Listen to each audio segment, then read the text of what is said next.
Hare Krishna. So we are continuing our discussion on the glories of Srimad Bhagavatam, and we have now reached chapter 196 of the Padma Purana. Padma Purana mentions the glories in several chapters up to 198. So we'll attempt to complete this today.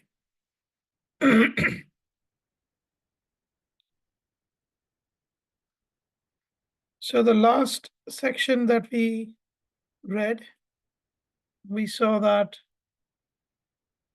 the Kumaras, they were eager to sing the glories of Srimad Bhagavatam. And as soon as they recited the Mahatmya, even before actually reciting the Bhagavatam, like we are reciting the Mahatmya, they started with the Mahatmya. As soon as they started with the Mahatmya, already Bhakti Devi, along with her sons, became enlivened and arrived there. Now, we are progressing to the next section where Sutta Goswami, he continues. So if you remember, Bhakti Devi, when she arrived, she asked, where do I reside? Where should I live? So Kumaras had, because Bhakti, Jnana, Vairagya, when they arrived, they have to get some place to sit. Like, when somebody arrives, you offer them a place to sit. So they asked, where do we sit? And Bhakti Devi was told, Tvam Chatishtasva Sudhairya Samshraya Nirantaram Vaishnava Manasani. Vaishnava Manasani, in the heart, in the mind of the Vaishnavas. So Bhakti, along with Jnana and Vairagya, took a seat in the heart and mind of the Vaishnavas.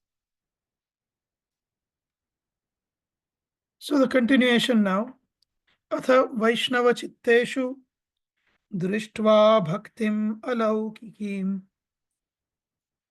Seeing that Bhakti Devi had resided in the heart of the Vaishnava, Alaukikim Bhaktim. What kind of bhakti? Transcendental bhakti. Alaukiki. Laukika means worldly. In fact, the English word local, location, etc., these words all come from this loka, which is laukika, which means the world around us. So alaukika means not worldly but transcendental. This transcendental bhakti, seeing her residing in the heart of the Vaishnavas, Nijalokam Parityajya, she arrived from Golok Vrindavan, Bhagavan Bhakta Vatsalah, the Supreme Lord, who is Bhakta Vatsala. He himself, along with Bhakti Devi, because wherever Bhakti Devi goes, Bhagavan follows. Bhagavan himself also entered into the hearts of all the devotees. Now the question arises, what kind of people are interested in this katha of Bhagavatam? Vaikunthavasino yecha, those who live in Vaikuntha, those who are transcendental. Vaishnava Uddhavadaya, Vaishnavas like Uddhava, they are interested in this Bhagavatam. Tat katha shravanartham te gudha rupena samsthita.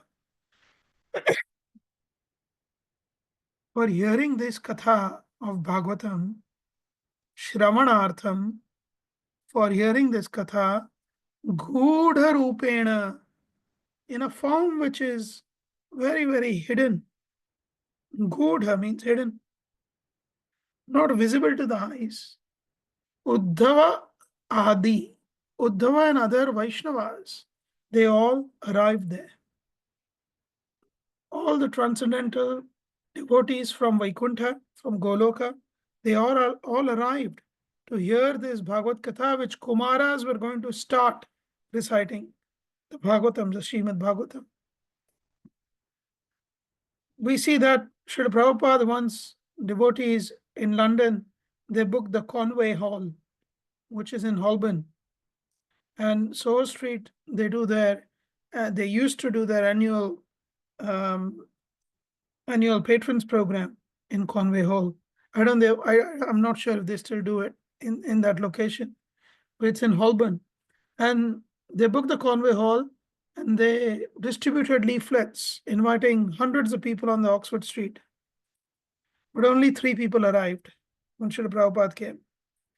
Srila Prabhupada was on the stage with about 10 devotees chanting. And there were more people on the stage because Srila Prabhupada with those 10 devotees than the people in the audience. So devotees felt very guilty and they approached Srila Prabhupada later and said, Prabhupada, we are very sorry that we've not managed to get enough audience. And Srila Prabhupada said, oh, did you not see? And then the devotees asked, see what, Srila Prabhupada?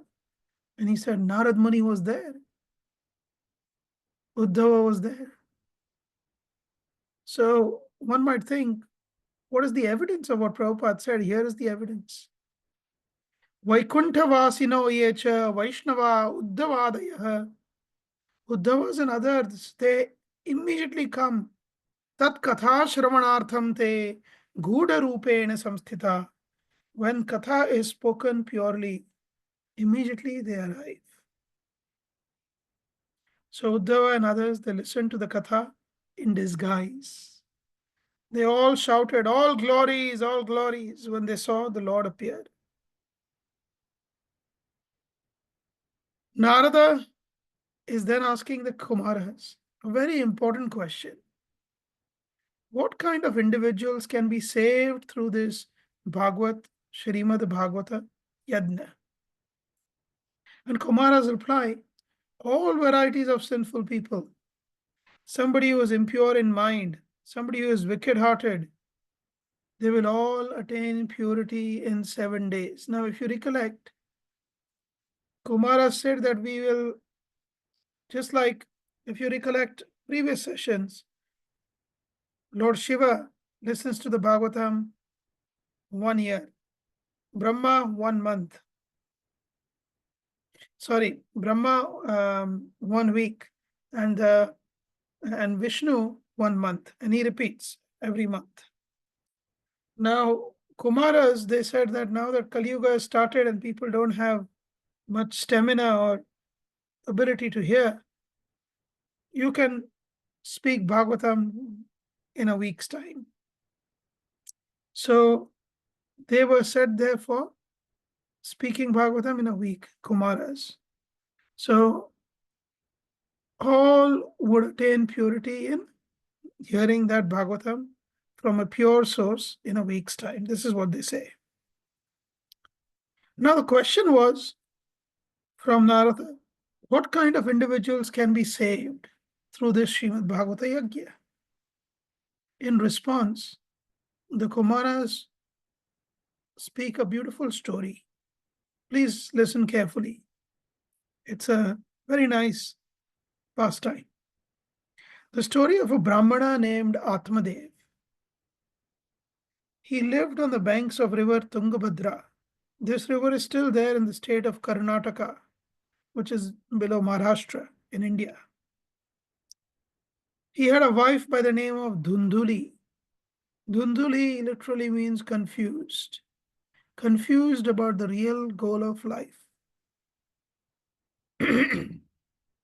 As Bhagavatam says, Nate viduhu swartha gatim hi Vishnum. Ordinary people don't know what is the real swartha, Everyone is thinking swartha. Swartha means to be selfish. But real selfishness is to work on oneself, to surrender oneself to Vishnu. So ordinary people don't understand this. They use their selfishness in trying to satisfy their senses by enjoying the sense objects. Dhundhuli was one of that. And because she was very sensually driven and confused mentally, she had a very insistent nature. Somebody who is just driven sensually is very insistent. They want to enjoy, so they are very insistent. So it is mentioned, Swavakya Sthapika Nityam. Nityam always. Swavakya Sthapika. She always wanted her husband to follow her orders. They did not have any son or daughter. And because of that, Atmadev was feeling very dejected. He went to the forest to commit suicide because he felt, what is the purpose of my grihastha ashram? To be a family man if I don't have a family. It is actually counterintuitive when you say family man without a family. But nowadays it's a trend. It's a trend in the outside world and it's a trend even amongst devotee circles. People get married and then they say, oh, we don't need children. The Dharma Shastras say, Srimad Bhagavatam says, Padma Puran says, Garud Puran says, the Acharyas have said that one must have family if one is married. And one must bring Krishna conscious children in their lives.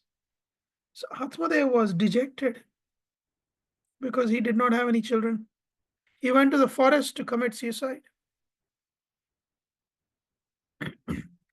Feeling thirsty, as he was wondering, how do I give up my life? Do I hang myself from the tree? Do I just sit here and be eaten by wild animals? Do I jump off the cliff? How do I end my life? He was wondering. He got thirsty and he went to a water tank and he sat there wondering. Praja dukkhena karshita. He was in misery because of not having children. Praja dukkha. After a muhurta is approximately 48 minutes, a sannyasi came there. Sannyasis in the olden days would travel by walking through all kinds of terrain. So this sannyasi was passing through that forest. He saw Atmadev and he addressed him. Katham rodishi vipratvam. My dear Brahmana, why are you crying? Khate chinta baliyasi. What chinta? What worry? What great worry do you have? Vadatvam satvaram mayam. Please tell me quickly, satvaram. Swasya dukkhasya karanam. Tell me the cause of your dukkha, of your misery. What is the karana? What is the cause of your misery, miserable situation? So Atmadev tells the sannyasi. He says, I believe I am struck with great misfortune. When I perform yajnas, the demigods do not come and accept my offerings. In the olden days, in the previous yugas, when a pure Brahmana using pure ingredients performed a yajna at a pure place, at a pure time, for the benefit of the pure yajamana, the one who commissions the yajna. When the Brahmana would perform these yajnas, they would say, Om Adnaye swaha, idam adnaye idam namama. And immediately Agni would come. Om Indraya swaha, idam Indraya idam namama. And immediately Indra would come to accept the offering. So here Atmadev is saying, I am performing yajna, but the demigods are not coming. And Brahmanas, I give them donation, but they say, no, no, no, we don't want. It is a very well established fact. When a Brahmana refuses, a Vaishnava Brahmana, by the way, it doesn't mean a Brahmana doesn't just mean one who has accepted thread. Srila Prabhupada would say this 2 paisa thread is not what qualifies a Brahmana. Brahmana has to be learned. Brahmana has to have Brahmanical qualities. A Brahmana has to develop love for Supreme Lord. Such Brahmana we are talking about. When such a Brahmana does not accept donation, it means great misfortune will befall upon the donor. So he said, Brahmanas don't accept donation from me. Even the plants in my house, they don't give any fruits, the trees and plants. And even my cow, she is barren. She does not produce any calf. And my wife has no child. So I can see these indications. Something is wrong because of my karma. Praja dukkhena shunyoham. Because of not having children, I feel I am nothing. Shunya. Pranam styaktum ihagata. Therefore, I have come here to give up my life. Sannyasi replied. He meditated for a few minutes, looking at Atmadev. And after coming out from his meditation, he replied. He said, Shrunu Vipra Maya Tedya. O Vipra, O Brahmana, listen to my words. Prarabdham tu vilokitam. I have seen your prarabdha. I have seen the karmas that you will bear fruits of in this life. That is called prarabdha. The karmas whose fruit we will bear in this life and maybe future life. And the Brahmana, the sannyasi tells Atmadev, Sapta Janmavadhi Tava, for 7 lifetimes, Putro Naiva Naivacha, Putro Naivacha Naivacha. For 7 lifetimes, you do not have a son. I already can tell you, no matter what you do, you will not have a son. Sannyasi says,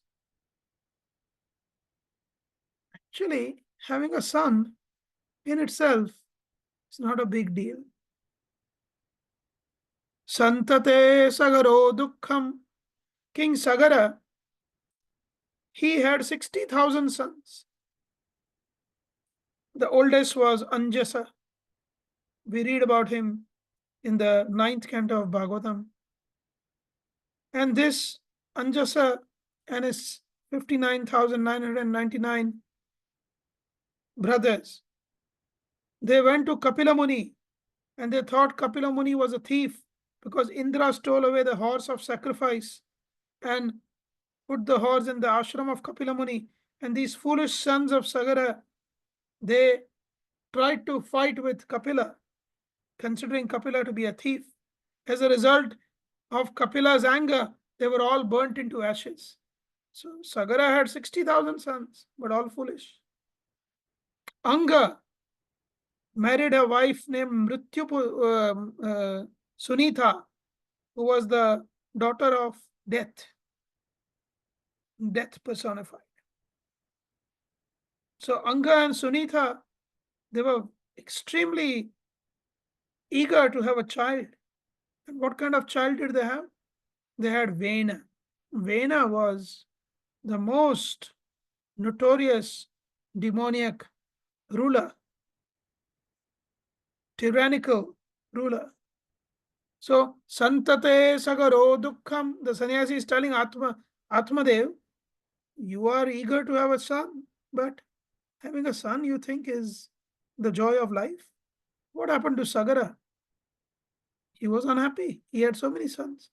Ava, Panga, Pura, Tatha. And previously, similarly, Anga Maharaj, he also had a son named Vena. He was not happy.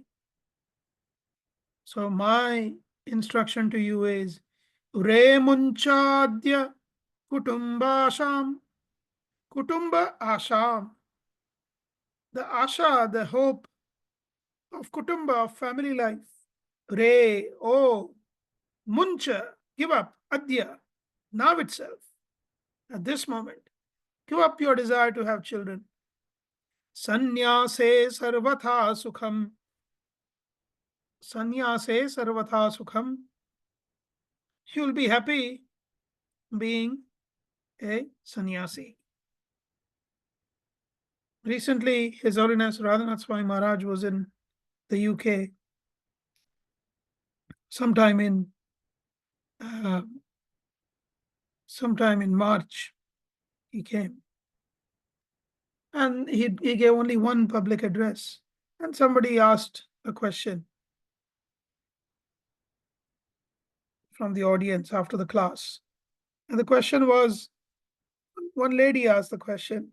And sometimes, Maharaj, we are surrounded with family members and they are also devotees. We are also devotees or trying to be devotees. And we have sometimes disputes with them. So are we committing Vaishnava Aparadh? How can we avoid that? And Maharaj did answer that question, but he started his answer by saying, that is why the sannyas ashram is the safest. So here also, this sannyasi is telling Atmadev, sannyase sarvadha sukham. It is a very tough ashram to maintain, but it is happy. Atmadev is telling sannyasi, no, let me have a son, otherwise I'm going to commit suicide. Family life, which is crowded by sons and daughters, is the sweetest thing. There are many examples of great devotees without sons or daughters. Like Shabri, she wasn't even married. She was the greatest devotee of Lord Ramchandra. Single lady, never married. Bhishma Dev, he never got married. Single man, but devotee. And then there are great examples of those who had many sons, like Dhritarashtra had many sons and a daughter. 100 sons, one daughter, but still unhappy. So, Sutta continues that sannyasi responds to the plea of Atmadev. No, I want to have a son. Iti vipragraham drishtva agraha. You see, we all say that we have a certain kind of swabhava.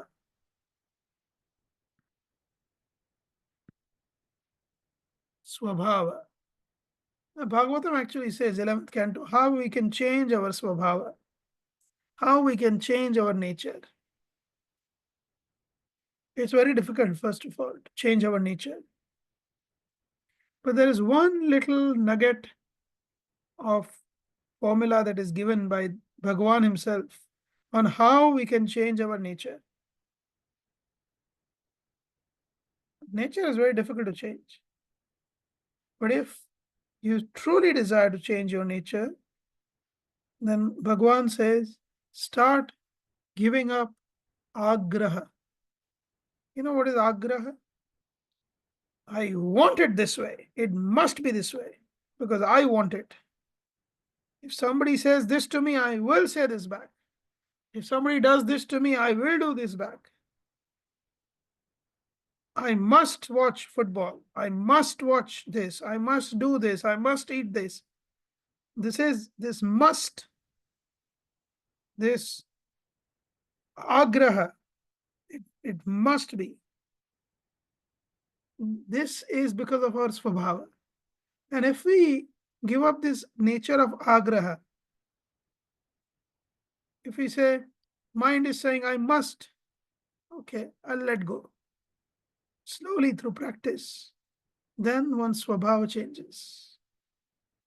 But here, this Atmadev had agraha. His agraha was what?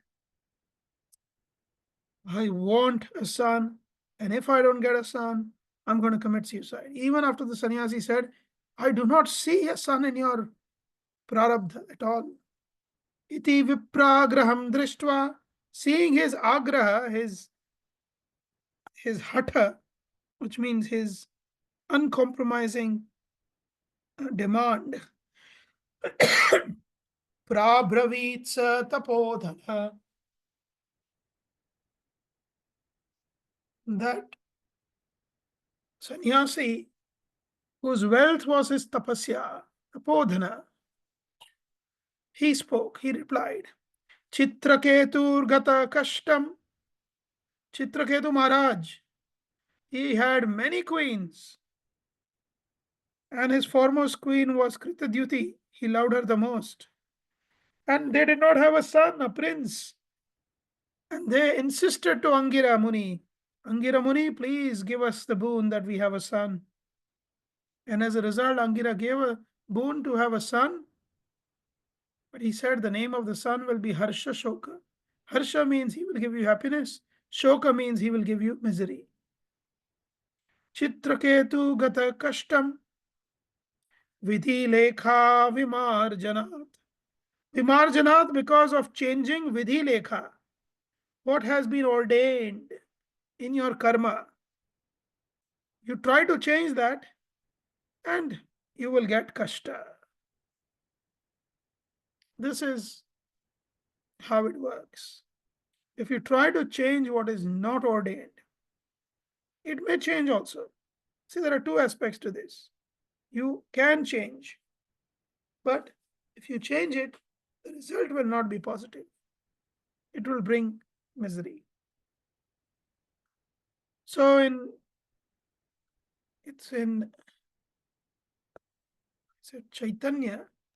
It's actually not Chaitanya, it's Chanakya. Chanakya Niti Darshana. Chanakya Niti Darshana. And in Hitopdesh, there is a beautiful verse. Ayu karma cha vittam cha vidya nidhanam cha. These five, panchaitani, these five, hisrijyante garbhasthasyaiva dehinah.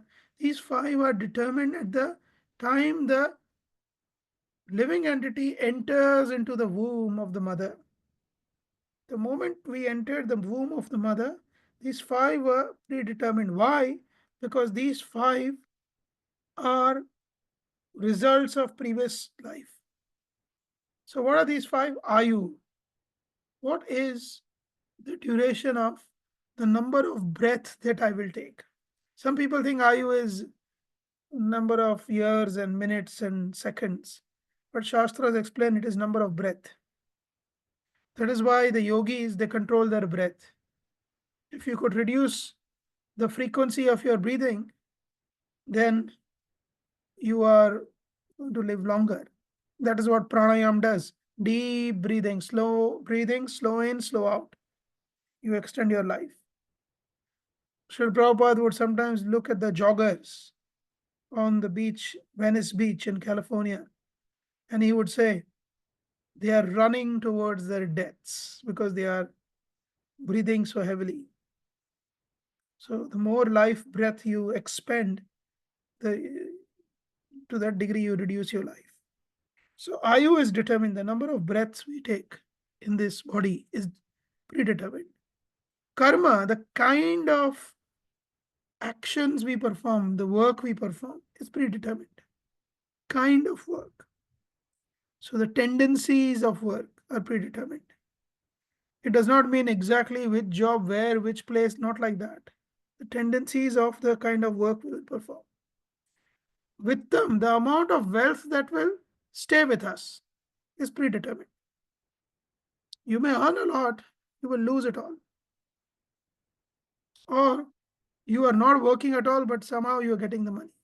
So, with them, wealth Vidya, how much education you will gain, no matter how hard you try.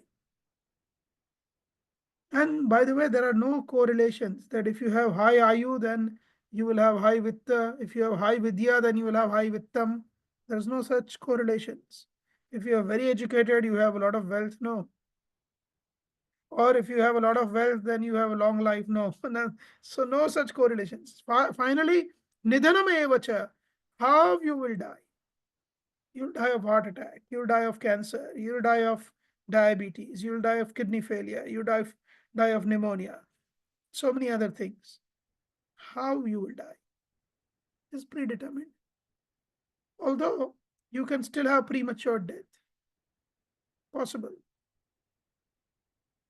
So these five are Panchaitani Surjante Garbhasthasya Dehinah. The moment the living entity enters the womb, these five are predetermined. The sannyasi is trying to tell Atmadev, don't be so insistent, change your nature.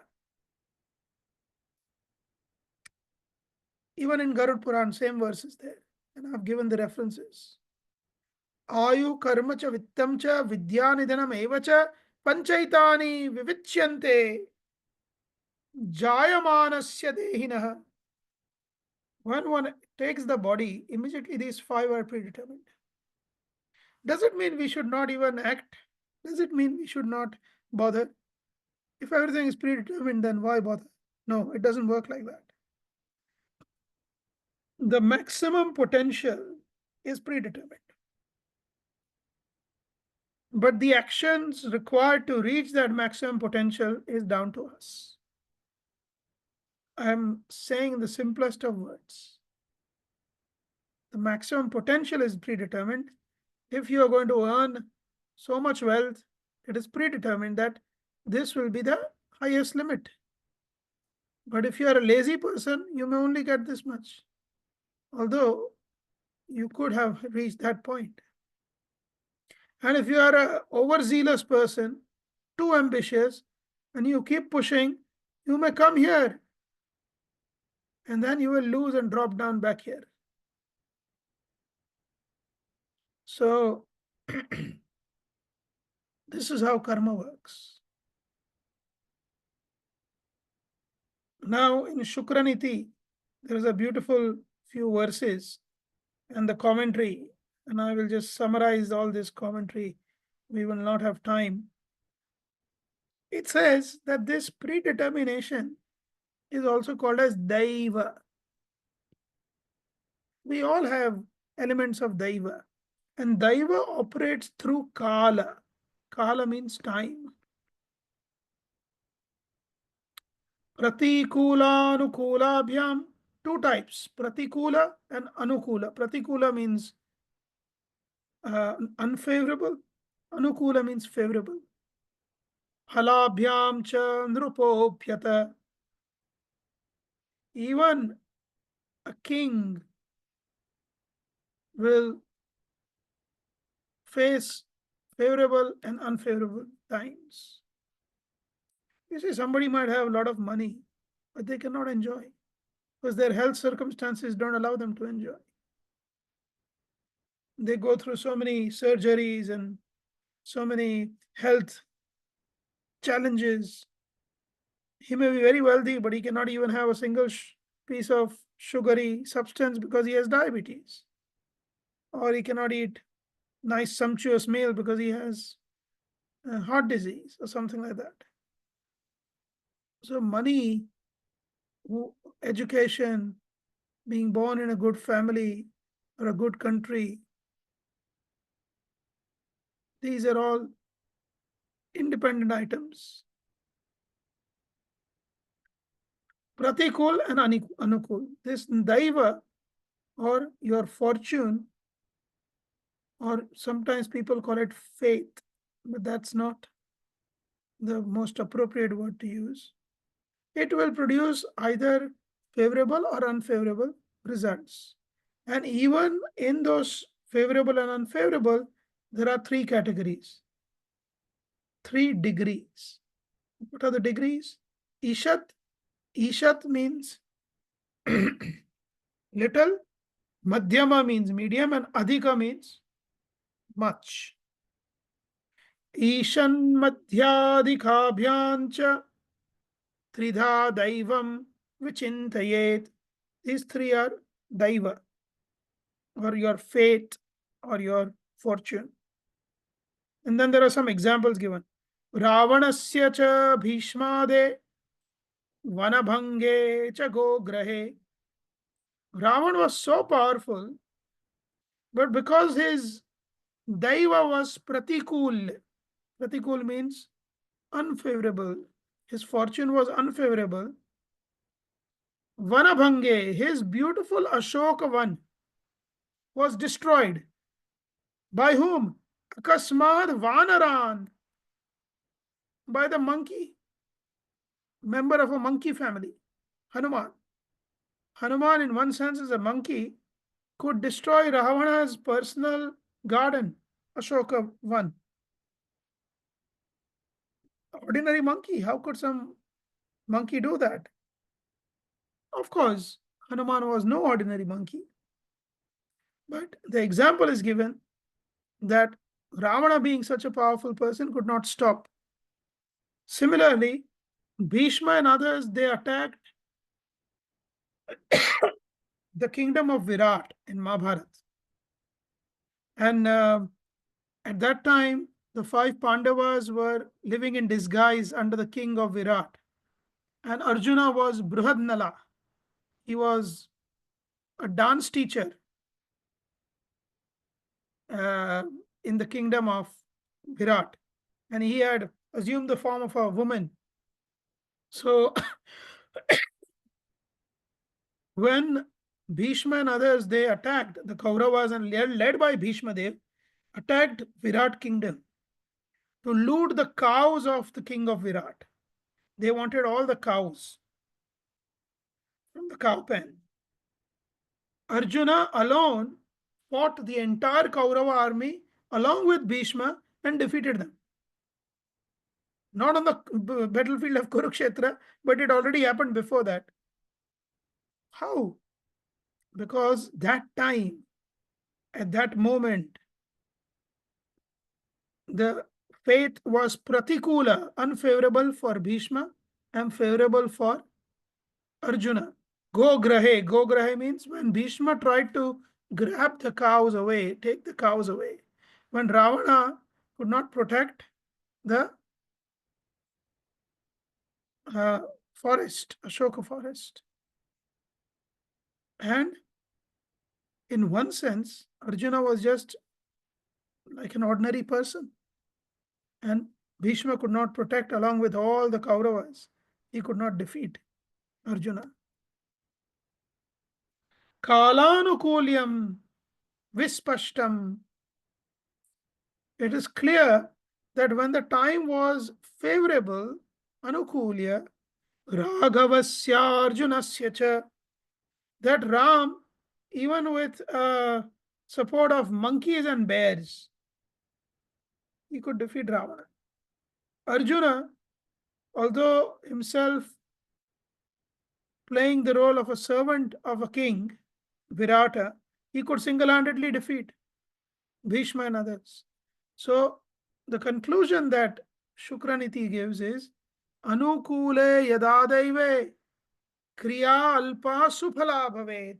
When the time is right, when the time is favorable, even little correct action gives huge result. We all have experience of this. And the opposite is also true. Mahati sat kriyanishta, when you are doing your best, phalasya pratikulake, if the time is not right for us, if daiva is not right, then you will get opposite result. Like Balir Danena Sambadho. Bali Maharaj, he gave donation of everything. What did he get? He got bound up in return and thrown to Sutala Lok. Harish Chandra Stathaivacha. And Harish Chandra, his whole family was sold off. And he himself became a slave, even though he was the most righteous person. So when the time is not right, even the great activity of donation and being righteous still leads to opposite results. So here is an example. I will not go through this. I've just summarized it for you. We should understand this, that you see, time, the way it acts is, let's say it acts like this. This is Rajogun, this is Sattvagun, this is Tamogun. And the time will change as the time passes. This is time. As the time is passing, sometimes there is Rajogun, then maybe tomorrow Rajogun, Sattvagun is higher. Maybe after 1 month, Sattvagun is higher. Then again Rajogun. Then after 2 months, Tamagun is higher. So time changes according to so many factors. Time changes according to the predominant consciousness of the collective jivas of that time that are existing. So on earth, whatever is the collective consciousness of the jivas, the time fluctuates accordingly, because the time has a duty to perform. What is the duty of time? Please understand, these are such subtle things. The duty of time is to circulate, is to go round. What do I mean by that? Time goes from Satyuga to Treta Yuga to Dwapar Yuga to Kali Yuga. But at the end of Kali Yuga, it should lead back to Satyuga. Because time has to be cyclical in nature, the time will somehow bring everything to its natural close. Like, for example, time is cyclical nature is not very difficult to understand. You have a day and then you have night, and then you have day again, then you have night again. So it's cyclical. Similarly, this time changes according to the different, and by the time, different gunas become prominent. Now, based on one's own swabhava, if one is sattvika in nature, like devatas, let's say, then when the sattva guna is high, the devatas will win. When tamoguna is high, the demons will win. So based on one's own swabhava, mixed by the gunas predominant, mixed by the time, which is cyclical, one experiences the results. But then who instigates time? Yat chakshuresha savita sakala grahanam. So time, the external manifestation of time is what? The external manifestation of time is the planets, the graha. So we see time based on planets. For example, in the ancient world, they knew that 12 years have passed when, if you look at Jupiter, and the Jupiter appears exactly right above us, and then in the same zodiac. Zodiac is a group of stars. So it's like the backdrop behind Jupiter. The same backdrop at the same exact position, Jupiter will come again in 12 years, because it takes 12 years to go around the sun. So in this way, we know externally, through the planets, we know that the times have changed. The sun rises, sun sets. So we know that 24 hours have passed. So time externalizes through planets. But then the question is, who makes the planets go around? So the king of planets makes the planets go around. Who is the king of planets? Sun god. You can see sun is in the center and everything revolves around the sun. And what is sun? So here Brahma Samhita says, Yat chakshuhu esha savita. The eye of the Supreme Lord, Yat chakshuhu esha savita sakala grahanam. All the planets, Raja samasta suramurti ashesha teja, And this sun is Ashesha Teja. Now science accepts, this is already in Brahma Samhita, that sun has infinite, unending Teja. It emits light, unending, Ashesha Teja. Yasyadnaya, why are these planets moving? Why is the sun making all the planets moving? Why is the time cyclically moving? Yasyadnaya Brahmati, by whose order goes around Brahmati, Sambrita Kala Chakro. The entire Kala Chakra goes around by whose order? Govindam Adi Purusham Tamaham Bhajami. By the order of that Govinda, who is the Supreme Person. To him I worship. Tamaham Bhajami. So we should understand ultimately the Supreme Lord is in control of the planets, whose movements control the time. The time influences the gunas, and the gunas interacting with the swabhava and the previous karma of the living entity will give the results. Like, for example, today is, let's say, 18th of May. Today is 18th of May, is it? Yeah, today is 18th of May. So, today, for example, I'm just thinking, yeah, so today Rahu, for example, has entered Kumbh Rashi, so Aquarius. Kumbh Rashi, Aquarius is the house of Saturn. Rahu has entered Saturn. Now, Rahu will remain there for 18 months, 1/8. So, till 5th of January 2026. So, from today to 5th of January 2026, you have Saturn's house, Rahu sitting there, going to create a lot of upheavals, lot of changes, positive and negative both, because Rahu has both elements, positive and negative. Rahu drank nectar, but is a demon by nature, so has some good but some bad too. So it will create high fluctuations, strange fluctuations, very positive and very negative. Now, depending on one's swabhava, one's previous karma, this effect will be seen in one's life. So I'm just giving example how the planets are moving. So it just happens today is 18th of May, and then this is how things change. So here, this sannyasi is telling Atmadev, please understand, don't insist on having a son. Your prarabdha, your karma does not have it. He says, no, I want it. Okay, fine. On your insistence, take this fruit, give it to your wife. But you have to follow some rules. Okay, what rules should my wife follow? So he says, the sannyasi says, who gives the fruit, he says, Satyam Shaucham Dayadanam. These are the 4 regulatory principles.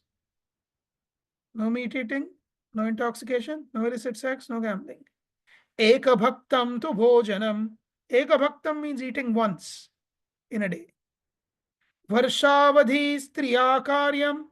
Your wife should eat this fruit and then she should follow the 4 related principles. She should eat once a day for 1 year. Varshavadhi. Varsha avadhi. For 1 year, she should do this. Tena putroti nirmalaha. And if she does this, she will give birth to a transcendental son. Transcendental, nirmala. Atmadev becomes very happy. He runs to his wife Dhunduli. He says, please, eat this fruit. Wife says, oh, thank you, my husband. Thank you. Leave it with me, I will eat it. So the husband trusts her. Dhunduli, she didn't want to bear the pangs of pregnancy. She did not want to have children. Dhunduli's view was, lalane palane dukkham, to raise a child.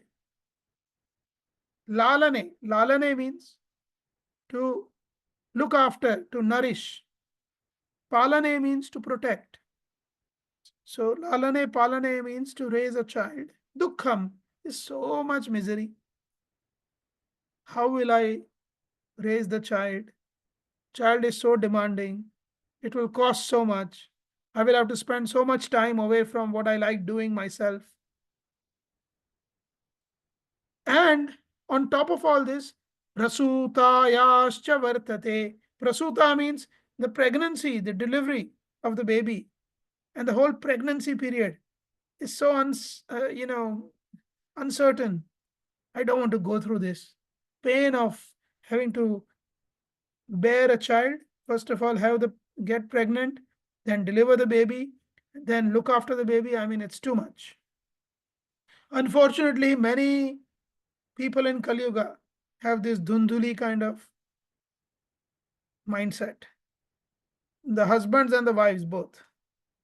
They think, what is the point having children? Who wants to go through all this pain? Not knowing that actually it is against dharma to even think like that. This Dhundhuli was thinking, Vandhya va means or. Vandhya means barren, or vidava, nari, or a wife whose husband has died, a widow. Sukhini, cheti me mati. This is the mindset of Dhundhuli. Better not have children. Some couples have one child and they say, oh, I cannot have another one. Too much. Better not have another one. Too much disturbance. This Dhundhuli is saying, better I be a barren woman. Or better I be a widow. My husband dies and he leaves all the wealth for me. I will be Sukhini. I will be happy. Sukhini cheti me mati. This is my mindset. Whose mindset? Dhundhuli's. Who is Dhundhuli? Wife of Atmadev. And she is confused. Grossly materialistic. This is a grossly materialistic mindset. Srila Prabhupada said, Grihasthas should have 10 children. If they have the capacity to maintain them, look after them, then they should have 10 children. Why not? Bhaktivinoda Thakur had so many children. And Prabhupada also had. So it's the duty of a family man to have a family. In fact, Dharma Shastra says that lady who has one child is as good as barren. So at least 2 children are prescribed in Shastra. Anyway, I'm not trying to tell anyone anything personally. I'm just repeating what is there in the Shastra. Only repeating. Okay. So here, this Dhundhuli says, no, I don't want child. Now, what do I do with this fruit? My husband, foolish guy, has brought this fruit and he's asking me to eat it and then I'll become pregnant. So he consults somebody who is like-minded. This is what everyone does. They go to like-minded people to get validation of their own thinking. So she consults her sister, who unfortunately had become pregnant. Unfortunately. And she consults her and says, now what do I do? My husband, foolish guy, he has brought this fruit for me from some sannyasi. What if I eat the fruit and I really get pregnant? What should I do? The sister is also like her, like-minded advisors. She says, give the fruit to the cow. And then you pretend that you are pregnant by putting some cloth in your belly. So your husband thinks that you are pregnant. He'll be happy. And then, you know what? I also don't want my child. So when my child is born, I will pretend that the child was stillborn and I buried the child. And I will secretly give you the child. In this way, I will be able to discard the child and you will be able to escape the pains of pregnancy. Just see, scheming, like-minded advisors and schemers. So, I mean, we as devotees also, we do that. Many times we go to someone to ask something, but actually we only go to them who will validate our own thinking. That is not right. One must approach a sadhu with open-mindedness, a Vaishnava with open-mindedness. The child is born to her sister, and exactly they do that. She Dhunduli goes and takes the child, and the sister, she announces to the world that my child was born still, and I have buried the child. Children under 5 years of age were buried. Children over 5 years who die, they are cremated. Up to 5 years, in some Dharma Shastra, it says up to 8 years. Less than 8-year-old, bury, everyone else cremate. Anyway, so in this way, the child is now in the house of Atmadev. Atmadev is very happy. Atmadev names the child, and through Dhunduli's insistence, he is named as Dhundukari, one who misguides and confuses the world. Atmadev is very happy, not knowing the truth. On the other side, the cow also gives birth because the cow actually had the fruit. Surprising to Atmadev, cow gives birth to a son who is not a calf, a bull calf, but to a human-like child with the ears of a cow. Just the ears are that of a cow. So Atmadev is so happy, he has two sons now. And Atmadev names that child who is born from the cow who ate the fruit. The child's name who has the ears of a cow is Gokarna. Go means cow, Karna means ears. Even now there is a Gokarna Tirtha in Karnataka if you go. This Dhundukari grows up to become very evil. He steals, he performs arsony.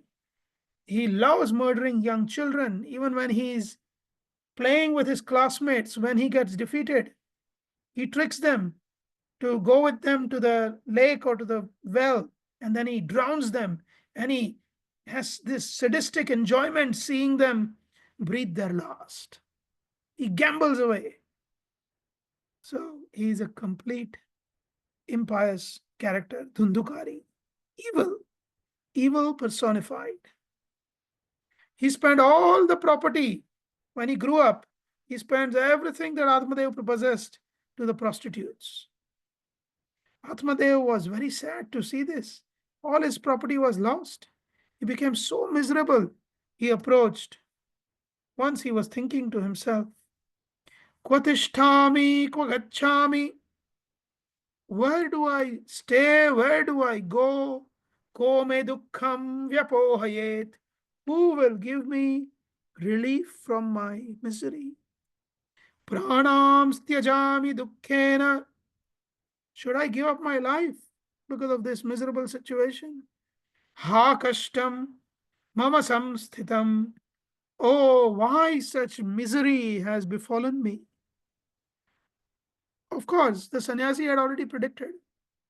You are trying to get something that you do not deserve. You do not deserve. And hence,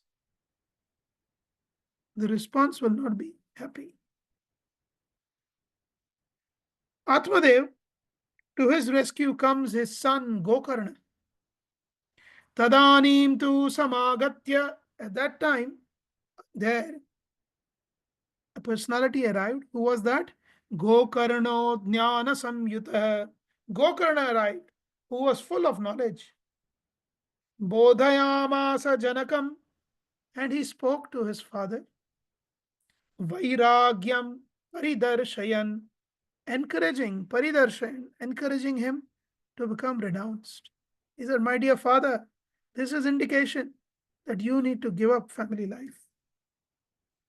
Gokarna Gita, there is a few verses which are also very famous worldwide as Gokarna Gita. Gita spoken by Gokarna. We will take some verses from there. Beautiful words. He says, Asara khalu samsaro. People say this world is samsara. Sara means essence also. Essence. Samsara means it has some essence, some juice. But Gokarna says it is actually asara. There is no essence in this samsara. Saraha khalu samsaro dukkharupi vimohakaha. It's just miserable place which is bewildering.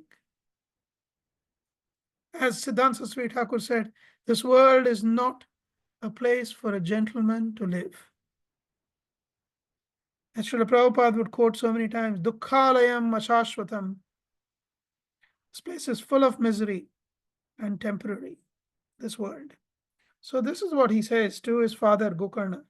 Sutah kasya, you think your sons are yours? Dhundukari is yours? Sutah kasya, who is yours? Whose son is he? Dhanam kasya, whose wealth is this? Snehavan jvalate nisham, only due to your attachment you are burning from within. Nachendrasya sukham kinchit, even Indra is not having any happiness. Even Indra. Na sukham chakravartinaha, even a king who is an emperor, who has become an emperor by winning all the directions, chakravarti, going all around in a circle and winning everyone around him, he becomes an emperor. Even he does not have na sukham, na sukham. Indra na sukham, Indrasya na sukham, chakravartinah na sukham. Then where is sukha? Where is happiness? Sukhamasti viraktasya. Happiness is with them who have virakti. Virakti means detachment. Mune rekanta jivinah. One who lives by themselves and who is detached. Munchanj munchagnanam. Muncha, give up. Ajnanam, give up this ignorance. Prajarupam, this ignorance in the form of your family. This is my family. This is Dhundukari is my son. Dhunduli is my wife. Give up this. Mohato narake gati. He says this illusion will lead you to naraka, to hell. Nipatishyati dehoyam sarvam tyaktva vanam vraja. Give up everything and go to the forest. Actually, when Mr. Alfred Ford, who is Amrisha Das Adhikari, he is Prabhupada disciple, when he was first introduced to Srila Prabhupada, the devotees who introduced him were very excited. They said, Srila Prabhupada, this is the great-grandson of Henry Ford, the famous Henry Ford, the car maker of the Ford Motor Company. And Srila Prabhupada looked at him in a very nonchalant manner, looked at Alfred. And Srila Prabhupada said, oh, you're the great-grandson of Henry Ford. Where is Mr. Ford now? He just asked him this question. And that question, pondering over that question, Alfred thought, this is a realized man. Because where is Henry Ford now? So, give up all this temporary. This is the instruction from Gokarna to his father. The crux of all instructions Gokarna gives. He says, Deho sthimam sarudhire bhimatim tyajatvam. Deha asthi mamsa rudhira. This body which is made up of bones, flesh, and blood. Abhimatam, you think you are attached to it to such a degree that you think it is yours. Give it up. Jaya sutadishu sada mamatam vimuncha. Give up this possessiveness. Mamata means possessiveness of wife and children. They have come with their own karma. They have come with their own destinies. They have come with their own natures. Give up. Pashyanisham jagadidam kshanabhanganishtam. See this world day and night as kshanabhanga, being destroyed at every moment. This world is so temporary. Everything is being destroyed at every moment. And by cultivating these three thoughts, vairagya raga rasiko bhava bhakti nishtha, become fixed in bhakti and cultivate attraction for vairagya, for detachment. Dharmam bhajasva satatam tyajaloka dharman. Give up this worldly duties. Loka dharma means worldly duties. You see, we are performing so many duties to the degree that we forget to do the most important duty, which is us as a servant of Krishna, our real identity. That identity we put aside, and then we have so many identities. We are a son, or we are a daughter, we are a daughter in law, we are an employee, we are a father or a mother, we are a sister. So we have been given so many labels: such and such father, such and such mother, such and such daughter, such and such wife, such and such mother, such and such sister. So many labels. But these are not our identities. These are labels in relation to somebody else. And that somebody else is temporary. We are only somebody's mother in this life, only somebody's sister in this life, somebody's wife in this life, somebody's daughter in this life.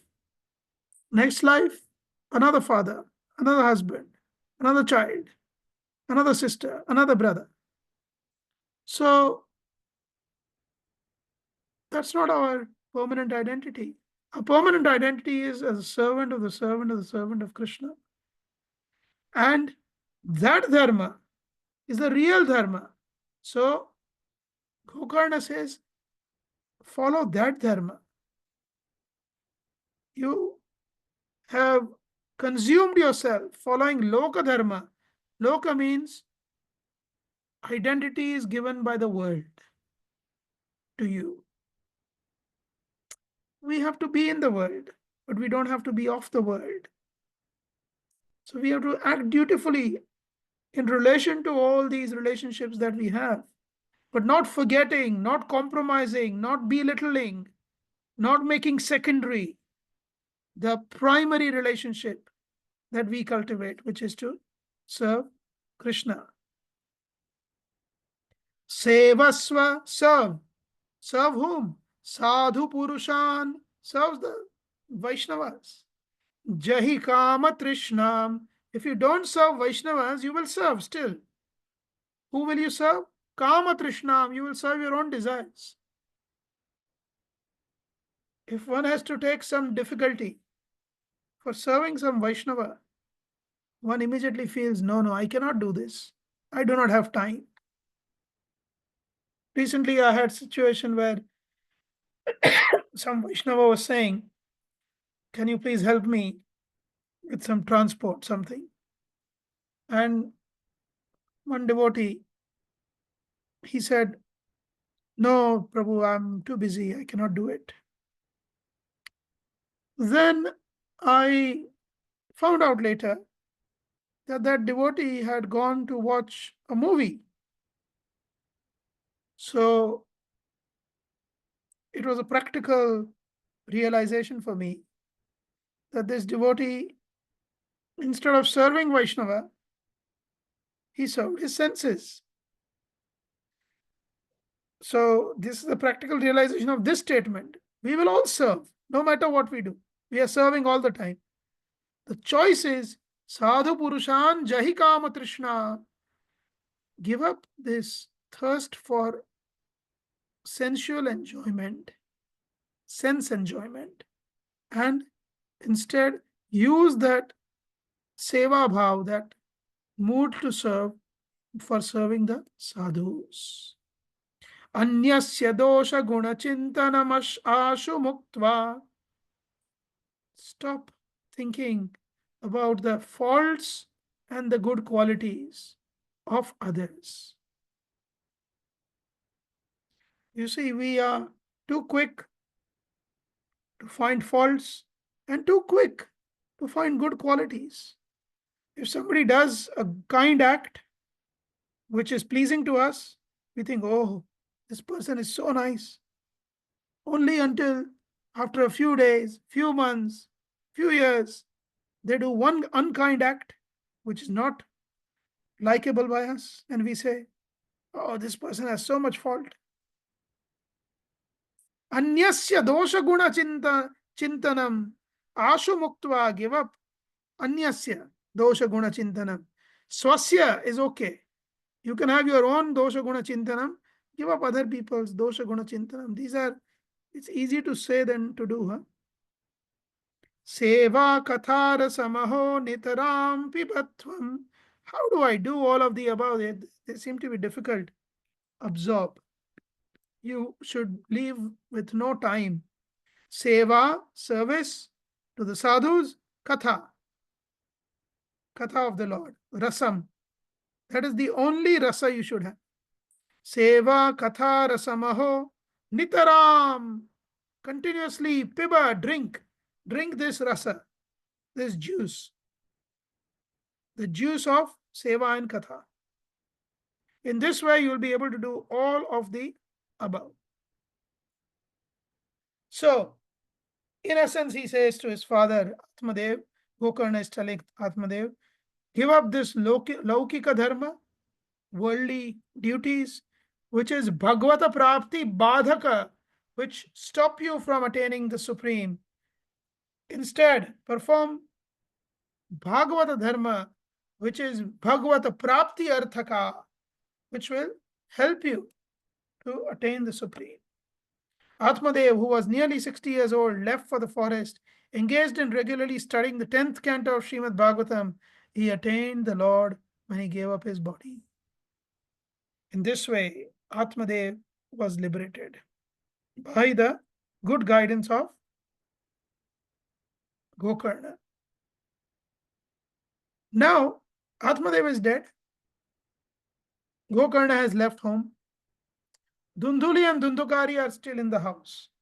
Dhundukari, he would beat up his mother every day. One day he beat her up really hard. And Dhundhuli, being beaten up by Dhundukari, did not know what to do.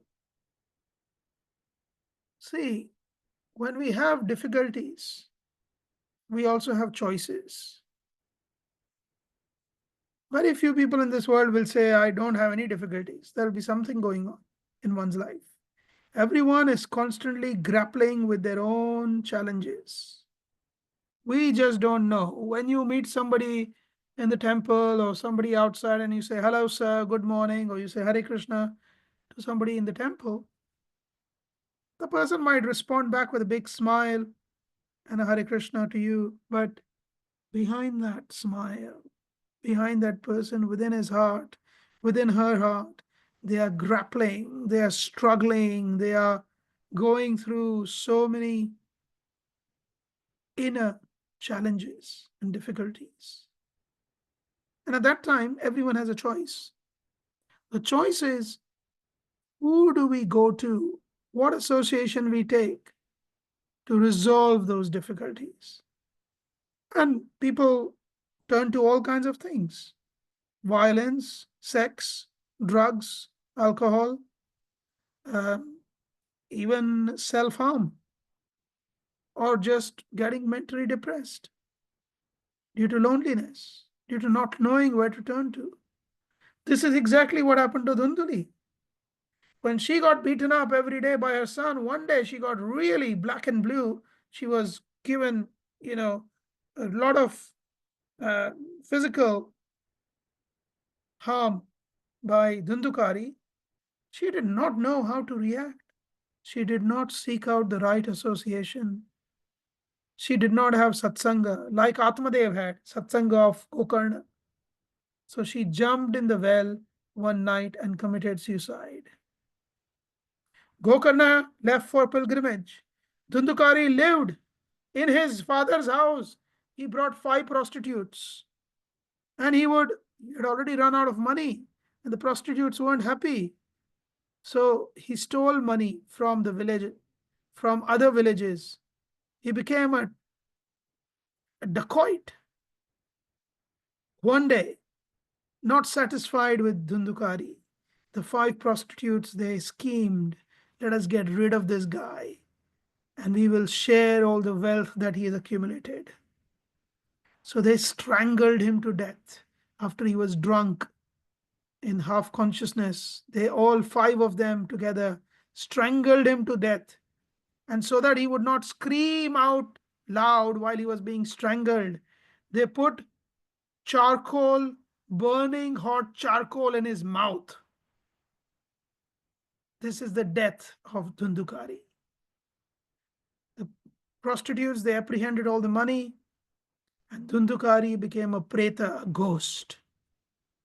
Premature death makes one a ghost. Decisions and destinations go hand in hand, always in life. Atmadev took satsang of Gokarna. Dhunduli remained attached to Dhundukari, as a result of which her destination was death. Gokarna, when he found out that Dhundukari has died, he, like a religious, sincere brother, he offered pinda in Gaya. And the ghost, the preta of Dhundukari appeared in front of Gokarna. So after performing this, so Gokarna had gone out for pilgrimage, right? So after performing the pilgrimage, when Gokarna returned home, and he had heard while he was on pilgrimage, he had heard that Dhundukari is dead. So he offered pinda on behalf of, pinda is last rites on behalf of Dhundukari. But when he reached back home, he had a very strange encounter, like a ghostly encounter. A ghost who was assuming different forms, making different sounds of different wild animals, howling, crying, laughing. Gokarna asked the ghost, Kastvam ugrataro ratrau, why you are being so painfully, why are you screaming so painfully? Terrible, in a terrible way. Ugrataro, why are you so angry and upset? Ratrau, in the night. In the middle of the night, you're making these sounds. Kuto yato dasham imam. How did you attain this body? How you got into this stage? Dasha, this stage? Kim va pretaha pishacho va. Are you a preta? Preta means ghost. Or are you a pishacha? Pishacha means a being which is of a malicious kind. Pishachas generally enter into other people's body. They shift shapes. They can take any form. Or are you Rakshashosti, Rakshashosi, or are you a Rakshasa? Iti Shamsanaha. Please tell me. You know what Rakshasa is, like Ravana, these are all Rakshasas. But Rakshasas also, Vibhishan was a Rakshasa, but he was a devotee. So there are Rakshasas who are also devotees. Like technically, Prahlad Maharaj, born in a family of Rakshasa, is a Rakshasa, but a devotee. Bali Maharaj is a Rakshasa, but a devotee. So Rakshasa, very powerful. Pishacha, they eat pus, blood, stool, urine, flesh, skin, bones. This is what they eat. And Preta is just anyone who dies, any living entity who dies, human who dies, becomes Preta by default. Gets a ghostly form till one does Pindadan, Tarpan, they remain in that ghostly form. So are you a Preta, Pishacha, or Rakshasa? The ghost appeared. He could not speak. So Atmadev empowered him to speak with a mantra. The ghost, sorry, not Atmadev, Gokarna. The ghost speaks to Gokarna. Aham bhrata tvadiyosmi. I am your brother. Oh Gokarna, I am your brother, your half brother. Gokarna was born of the cow. Dhundukari was actually the son of the sister of Dhunduli, but he was brought up as a son of Atmadev. Aham bhrata tvadiyosmi. I am your brother. Dhundukari tinamatah. My name is Dhundukari. Swakiyena doshena. Because of my own dosha, my own faults. Brahmatvam nashitam maya. I destroyed my Brahmana qualities by my own doing.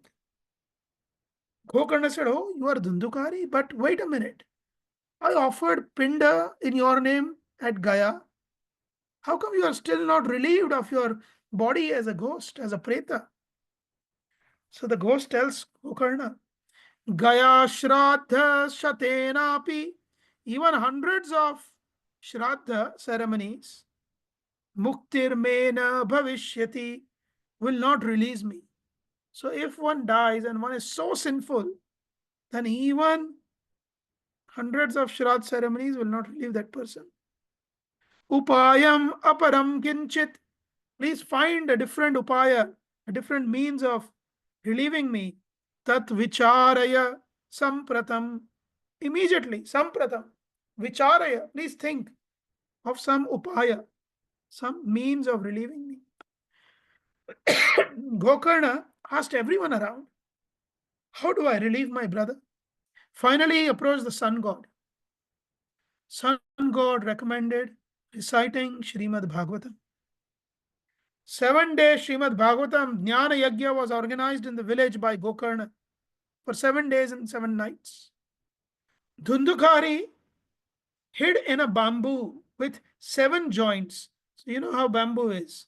So bamboo has these grooves, right? So there was a bamboo with 7 joints. 1, 2, 3, 4, 5, 6, 7. Dhundukari, his ghostly body was hidden in this bamboo. And he was listening to the Bhagavad Katha. Dhundukari, every day, the Bhagavad Gita would finish, the bamboo, one particular joint of the bamboo would burst open. Second day, second, third, fourth, fifth, sixth, seventh. In 7 days, the ghost appeared in front of everyone in the 400 Vishnu Duta form. And the ghost spoke. Who is this ghost? Dhundukari.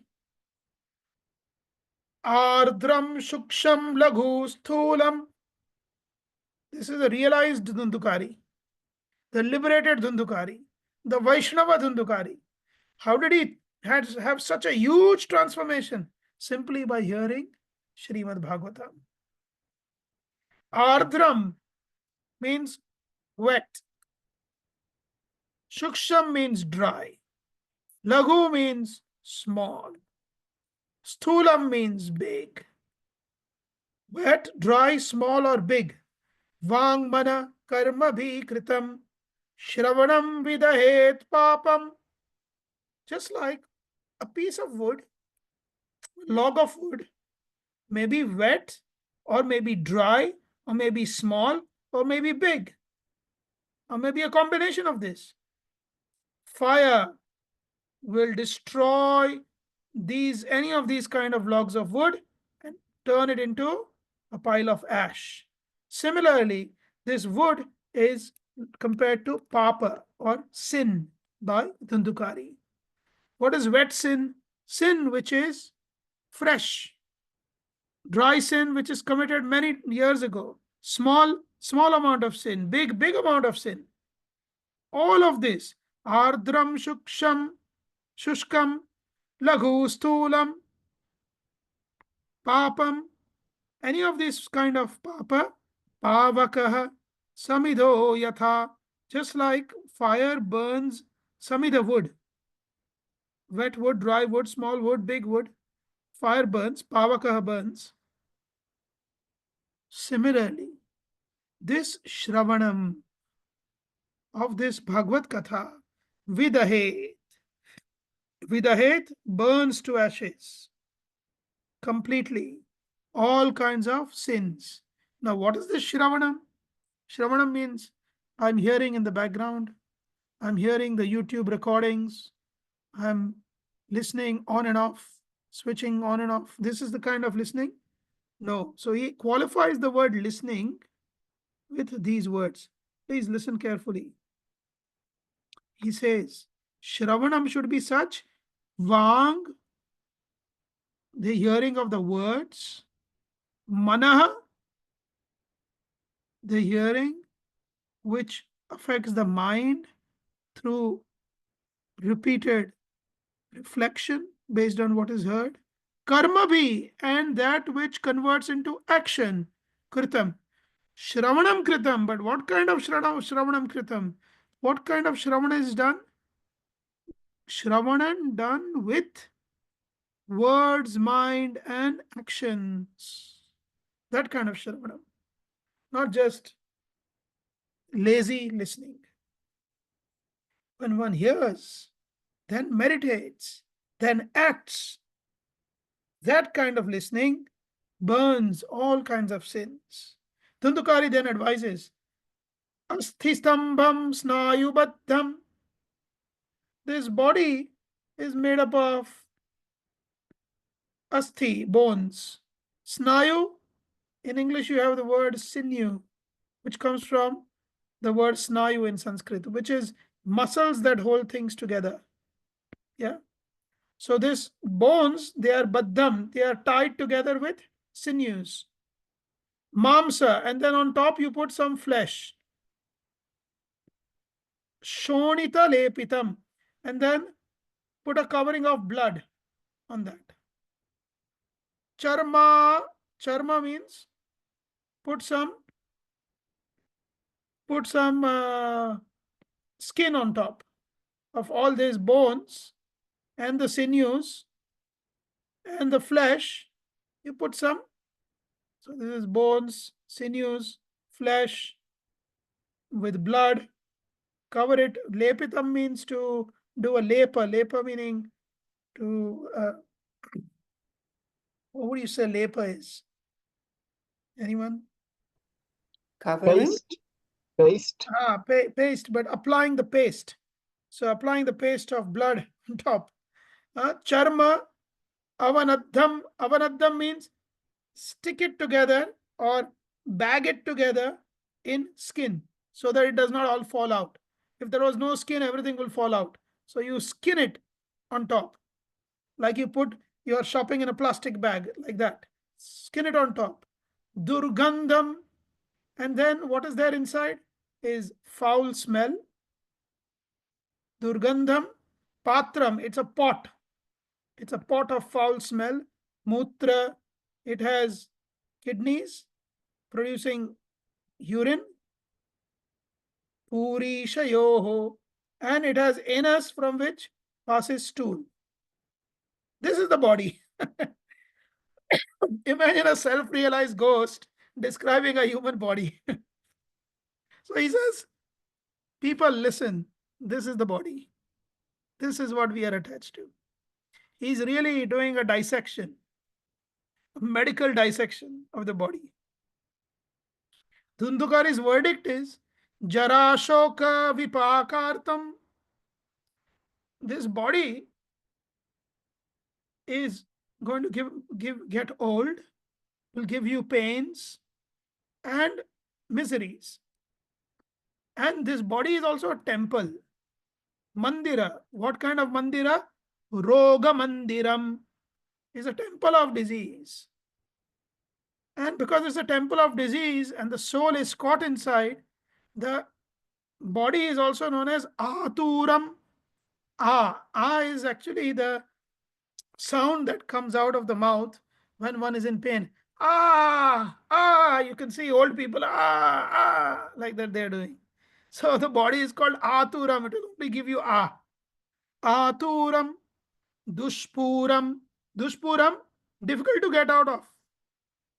Durdharam, difficult to maintain.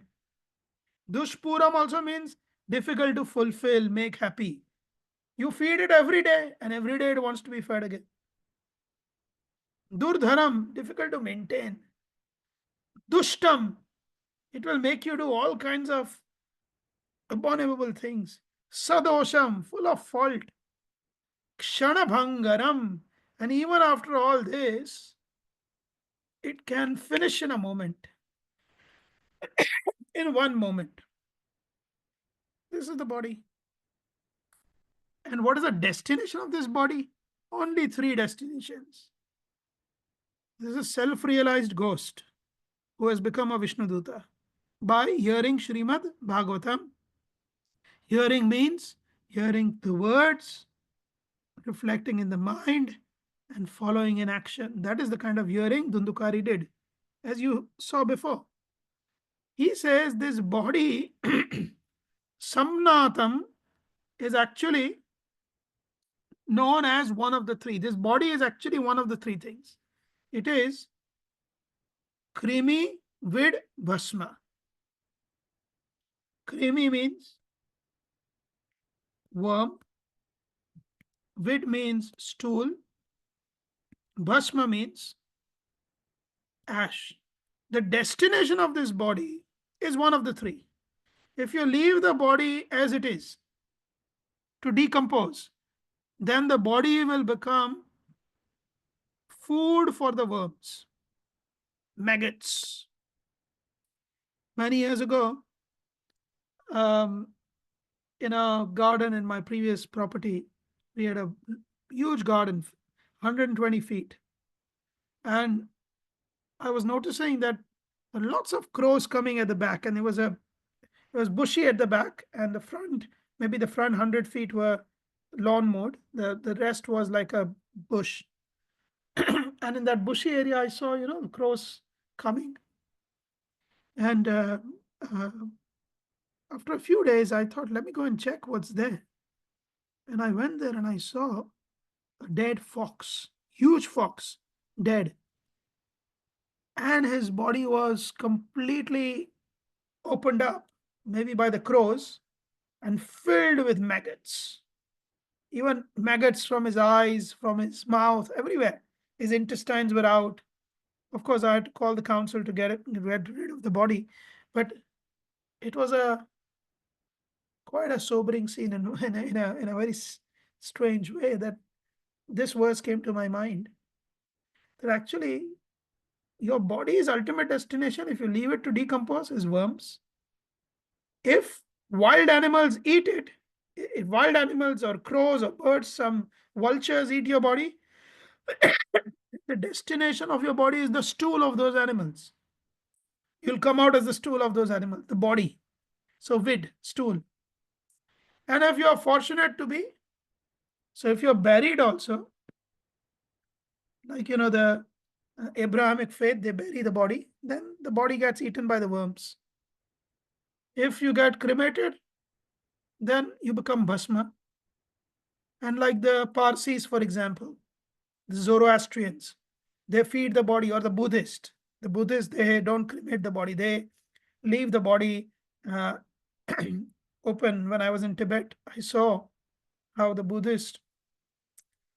are Buddhist monks who chop the body into pieces of the dead person, and they just throw the body, and the head is tied with the noose on a nail, and the body is tied, and the body is then chopped and left there. Vultures, hundreds of vultures come there and eat the body, snatch the body in. What is the goal? What is the final destination of that body? Stool. So your body is just one of the three, no matter who you are, Hindu, Muslim, Buddhist, Parsi, whatever. As far as the body is concerned, destination is one of the three. Such realized this Dundukari was. Krimi vid bhasma sanyatam shariram iti varnitam. This is how the body should be described. Your body should be described as three things: worms, ash, or stool, because that's the destination. However, having told you all these things about the body, there is something special about it. That is why you have the body. It's not all negative. What is the special thing? Asthirena. This body is so asthira, So temporary. Sthiram karma, even though it is asthira, you can perform sthira karma. Kutoyam sadhaye nahi. You can perform bhakti through this body. That is why you have this body. You can perform with this temporary body permanent acts. Such realization.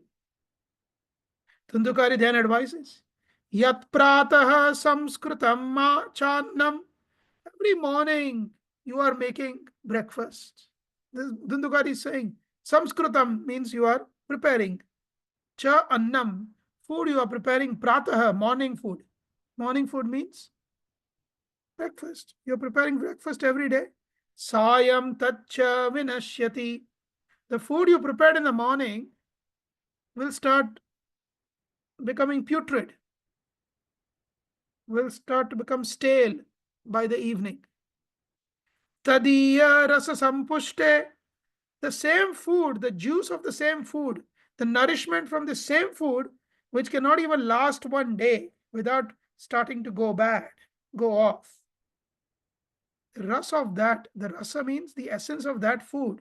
You are feeding this body. Kaye kanama nityada. If the food that you are feeding is not eternal, how is the body that is feeding on that food going to be eternal? You fools. This is what he's saying. The food that you eat spoils in a day. And that food is meant to maintain this body. Something temporary is going to maintain this body. Is the body going to be permanent? The body is therefore also impermanent. Kaya kanama nityada. How are you thinking that your body is going to be eternal? He's telling all the people in the audience, this Vishnuduta, form of Dhundukari. He says, Saptaha Shravanat Loke. For 1 week of essential hearing of Bhagavatam, Prapyate Nikate Hari, you will attain proximity of Hari. Ato dosha nivrityartham. Therefore, to get rid of all the faults, all the sins. Etadeva hi sadhanam. This is the only means. Hear Srimad Bhagavatam. Otherwise, if you don't hear, bubuda ivatoyeshu, just like there are bubbles in water, how long do these bubbles last? Seconds, a few seconds. Mashaka iva jantushu. How long does a fly live? A few days. Jayante maranayaiva. Similarly, a person, katha shravana varjita, one who is katha shravana varjita, one who is not listening to katha, that person, jayante maranayaiva. He is born to die. His purpose of his birth is simply to die. The purpose of the bubbles is just to be burst. The purpose of a fly is just to fly around and die. How many dead flies we see, especially in the summer, when they come inside and then we shut our windows and then in the morning we see, oh, there are dead flies. It's dead. Similarly, one who is katha shravana varjita, one who has no interest in hearing Bhagavatam katha, he is simply born to die. Thundukari's advice, jadasya shushka vamshasya. This bamboo, which is material thing, it's not even a living, it's a dead. Bamboo is dead already. It's not a living bamboo. It's a dead bamboo stick. Even a jada, dead, shushka, dry, vamshasya, dead, dry bamboo stick. Yatra granthi vibhedanam. Even the granthi means the knots, attachments. This piece is attached to this piece, attached to this piece. Even the attachment of a dead wood bursts by hearing Bhagavatam. Chitram kimu tada chitta granthi bheda katha shravat. What is the astonishment that one who really hears Bhagavatam, their chitta granthi means the knots which are in their consciousness, Bhedaha, will be destroyed. Katha Shravat, by hearing Srimad Bhagavatam. Then he says this verse, which is also in Bhagavatam. Vidyate Hridaya Granthis. By hearing Srimad Bhagavatam, the Hridaya Granthi, the knots in the heart, the attachment in the heart, Chidyante Sarva Samshayah, all doubts will be cut, all the knots will be destroyed. Kshiyante Chasya Karmani, all the sinful results will be turned into nothing. Saptaha Shravane Krite, one who hears Bhagavatam for the whole week. Vidyate Hridaya Granthis, this is from Bhagavatam now, same. Chidyante Sarva Samshaya, it's the same verse, so I'm not repeating because these lines are the same. Kshiyante Chasya Karmani, Drishta Evatmanishware, when one sees the Lord within. This is Bhagavatam. Last line is different here. Otherwise, it's the same verse. Dhundukari then advises, finally, Samsara Kardama Alepa. Kardama means mud. Alepa means the thick paste of mud of samsara, which is on our body. Prakshalana patiyasi. This Bhagavad Katha, Katha Tirthe Sthite Chitte, when your consciousness is residing in this Katha Tirtha, where this Katha is going on here and now, right now, that is Tirtha actually. As long as your consciousness is sthite, is steady in this Katha Tirtha, samsara, the mud of samsara, rakshalana patiyasi, is expertly being cleansed. Muktireva budhai smrita, this is liberation. This state of constantly being washed by the Katha Tirtha, constantly dipping in the Katha Tirtha, like on the Tirtha where we go, we have many water bodies and we take some snan. So here he is saying this Katha Tirtha, anyone who is constantly dipping and staying here in the Katha Tirtha, the mud of this samsara is washed away. This is Muktireva Budhai Smrta. This is known as Mukti, as liberation by the learned people, Budhai. At that moment, a Vimana, a celestial plane, came from Vaikuntha to take Dhundukari.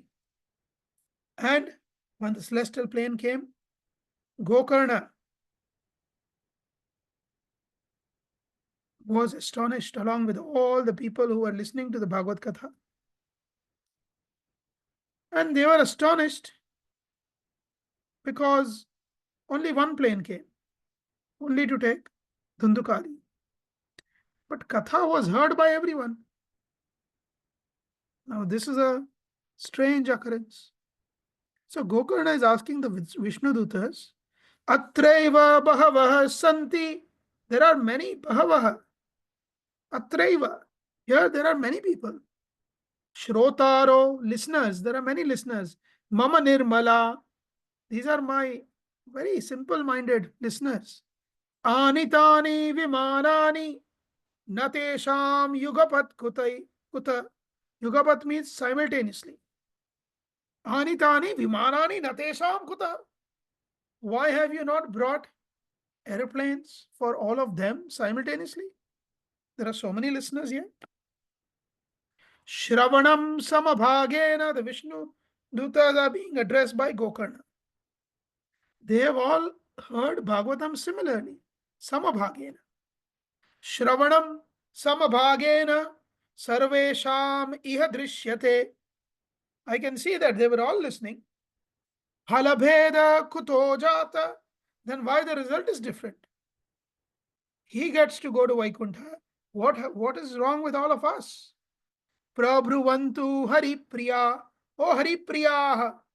Oh dear ones of Lord Hari. Oh Vishnu Dutas. Prabhuvantu. Please tell me. Vishnu Dutas reply. Please listen to this reply. You are all listening also. So this reply is very important. Shravanasya vibhedena.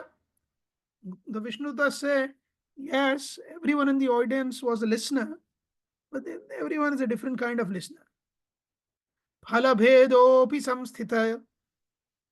Depending on the kind of listening, the fruit will also be different. The result will also be different. Shravanam tu kritam sarvai. Everyone listened to your katha. Na tatha mananam kritam. But they did not reflect on it. After the class was over, they went about their daily activities. They did not reflect, and by extension, they did not practice. Therefore, phalabhedas tato jato. Therefore, the result is different. Bhajanadapi manada. They did not do the bhajan. Now, let us tell you what your brother Dhundhukari, the ghost, did. He was in the bamboo.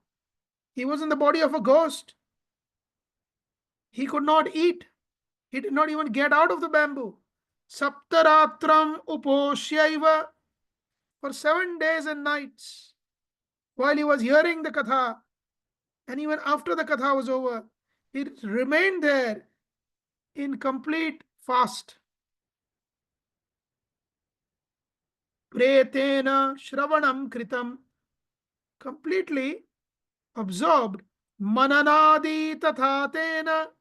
And he performed continuous manana, continuous reflection, continuous remembering what was discussed in the katha.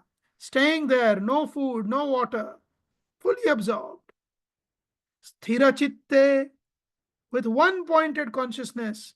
Kritam vrisham, he did this great activity of manana with single pointed consciousness, focus, not even caring for food and water for 7 days and night. Who did this? Pretena, the ghost did this. Pretena shravanam kritam. The ghost did this kind of listening. Whereas all the other listeners, they did like a casual listening. Vishnudutas, they tell Gokarna, please listen carefully. All of you also, please listen carefully. Try to understand this. Adridham cha hatam dhanam. Knowledge which is not utilized with determination is hatam. Hatam means is a waste. You may know something, but no determination to utilize it. It's a waste. Pramadena hatam shrutam. With laziness, whatever you listen with laziness, with inattention, it is a waste. Sandigdho hi hato mantra. Any mantra that you chant with doubt in your mind, it's a waste. Vyagra chitto hato japa. Any japa that you do while your mind is vyagra. Vyagra literally means busy. Busy, busy. When a busy mind is doing japa, the japa is simply hata, waste. I'm not saying this. This is Vishnu Dutas are saying this to Gokarna. Avaishnavo hato desho. Where there are no Vaishnavas, that place may be like Swargaloka, maybe even better in its external ambience, but actually it's a waste. Avaishnavo desho. Hatam shraddham apatrakam. When you give shraddha to a person who is incredibly sinful, that shraddha is a waste. That shraddha does not have any effect, like in case of Dhundhukari himself. Hatam ashrotriye danam. If you give donation to one who is not learned, that donation is a waste. Give donation to somebody who is learned, shrotriyam, learned person. Anachara hatam kulam. Hatam, waste. Anachara, by acting in a wayward manner. Wayward manner meaning not acting according to proper conduct. The entire dynasty is destroyed, is wasted. Vishnutas, they tell Gokarna, Vishwaso Guru Vakyeshu, one must have firm faith in the words of one's Guru. Swasmin Deenatva Bhavana, one must consider oneself to be extremely humble. Consider oneself meaning one must conduct oneself in humility. Swasmin Deenatva Bhavana. Manodosha Jayaschaiva, one must always try to conquer Jaya. Manodosha, the mind. Kathayam Nishchalamati, one's consciousness should always be in the Katha of the Lord. People may think you are just like them, ordinary. But within, you are in tune with the Katha of the Lord. Evamadi kritam chesyat, Vishnutas are saying, if this is done, tada vaishravane phalam, then you get the result of listening. Not otherwise. Punashravante sarvesham. Again, all the people should listen to this Bhagavad Katha once again, because they were not doing it correctly. Now you do it correctly. Vaikunthe vasatir dhruvam. Then you will certainly go to Vaikuntha. Gokarna tava govindo. Gokarna, your Lord Govinda. Golokam dasyati swayam. He will himself award Golok if one listens to Bhagavatam. Eva muktva yayu sarve. Having heard this, they all left. Who left? The Vishnudutas left. Where did they leave? Vaikuntham Hari Kirtanah. Chanting the names of Hari, they all went to Vaikuntha. The Vishnudutas left. Another katha was held in a month of Shravana. And this time again Gokarna spoke the entire Bhagavatam. And everyone followed the instructions of the Vishnudutas, and everyone got liberation. Even the dogs and the Chandalas who were present there. So, what is the procedure of the 7-day katha of the Lord? We will come to this in about, we'll take about 5-minute break, 6-minute break. We'll come back at 11:30. We'll come at 11:30 sharp, yeah? Thank you.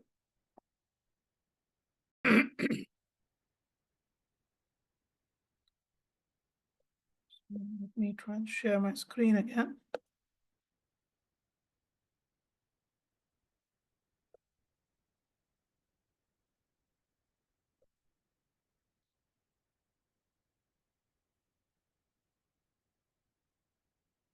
Are you able to see my screen?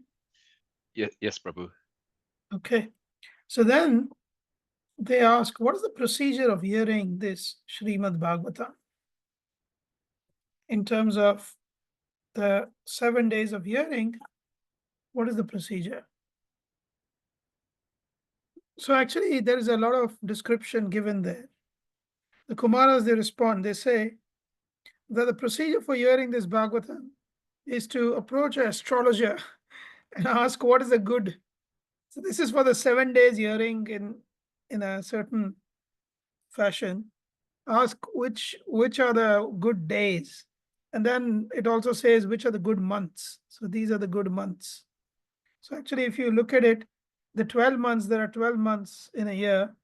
These are the Vedic months. So the 6 months from Ashada, Shravan, Bhadra, Ashwin, Kartik, Margashirish. These are all the ones in which the sun goes to the south, Dakshinayan.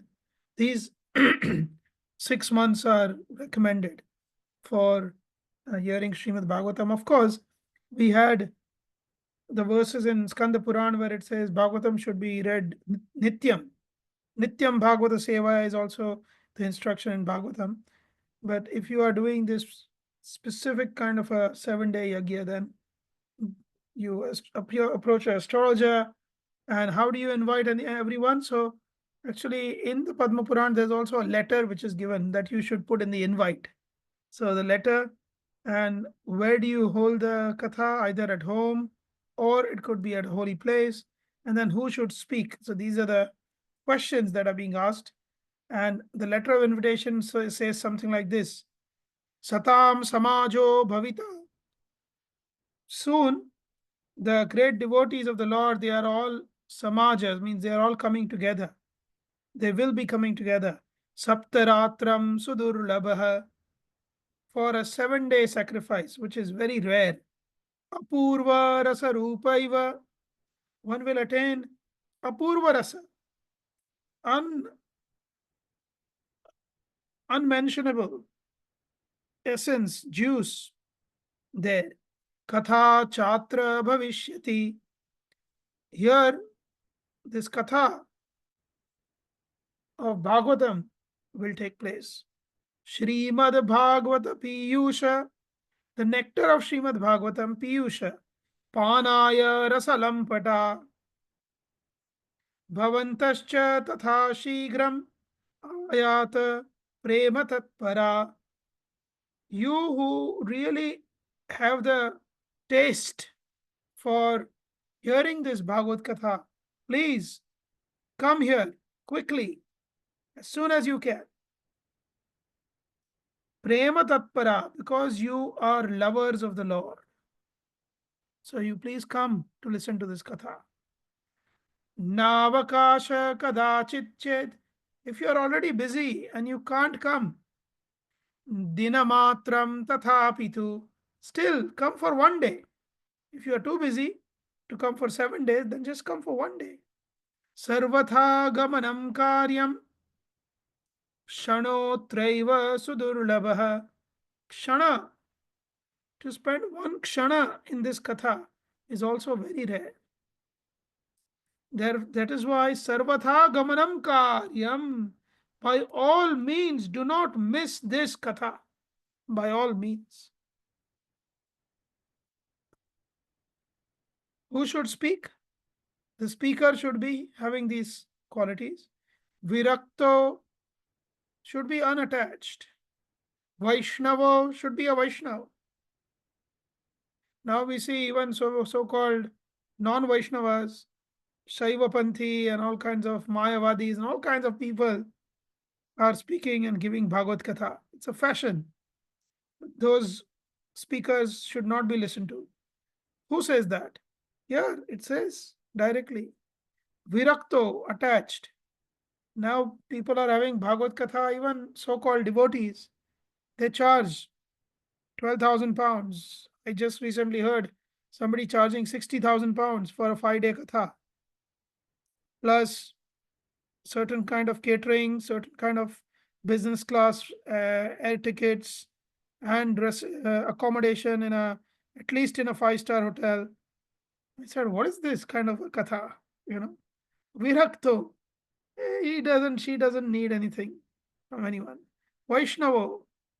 They have to be a Vaishnava. Vipro have to be a Brahmana.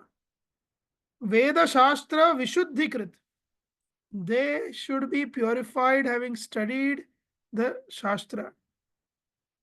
Not that anyone who speaks some nice emotional stories or just entertainment can give katha. Yeah, that's not katha. That could be some entertainment, but that is not the category of speaker that should be heard. Veda Shastra Vishuddhi Krit. One who has been purified by studying the Vedas and the scriptures. Drishtanta Kushalo. One who is able to explain things as it is with examples. Drishtanta means examples. Kushala means expert. Expert at giving examples to be able to understand. Dhira means fixed up. Vakta Karyo ati nispriha. He should not be doing it with some selfish motive. I want to say this katha, so I will get this or I will get that. No ulterior motive. How long should the katha be? Should start at sunrise daily. One should speak for 3.5 praharas, which is 10.5 hours each day. There should be a 1 hour lunch break during which kirtan should continue. The session should be 6:30 a.m. to 12:30 p.m. Again 1:30 p.m. to 6 p.m. One should only take milk or fruits for lunch, or if possible, just one meal a day. Take a vow to hear attentively, meditate and apply. Hear attentively, meditate and apply. End last day by feeding the devotees feast and kirtan. So Kumaras, now after saying and answering all these questions, Kumaras now actually start speaking Bhagavatam. The Bhagavatam, it provides both worldly prosperity and liberation.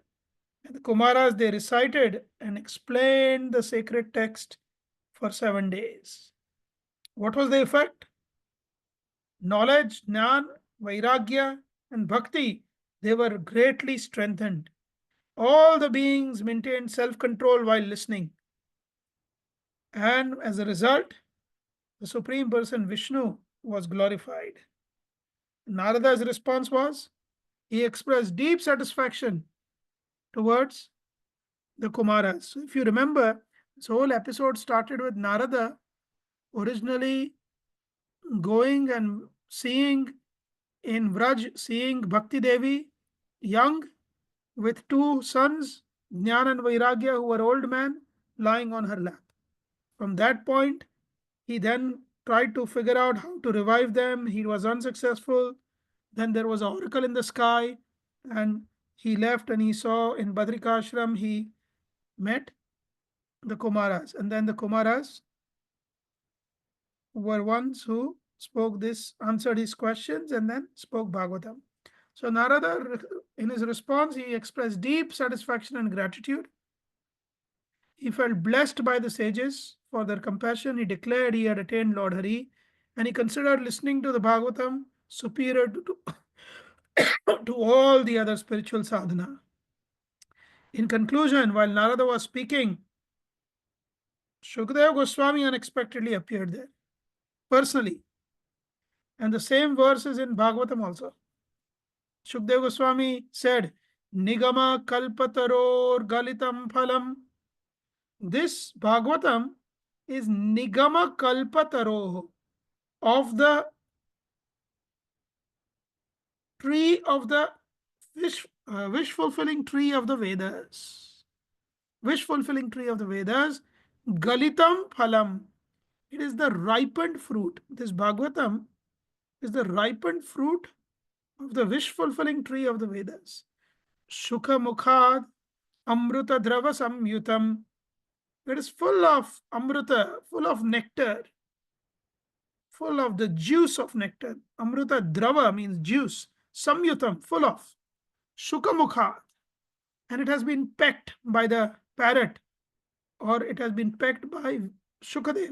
It has come from the, touched by the mouth of Shukadev. Pibata, please drink Bhagavatam Rasamalayam. This ocean of rasa called Bhagavatam, please drink.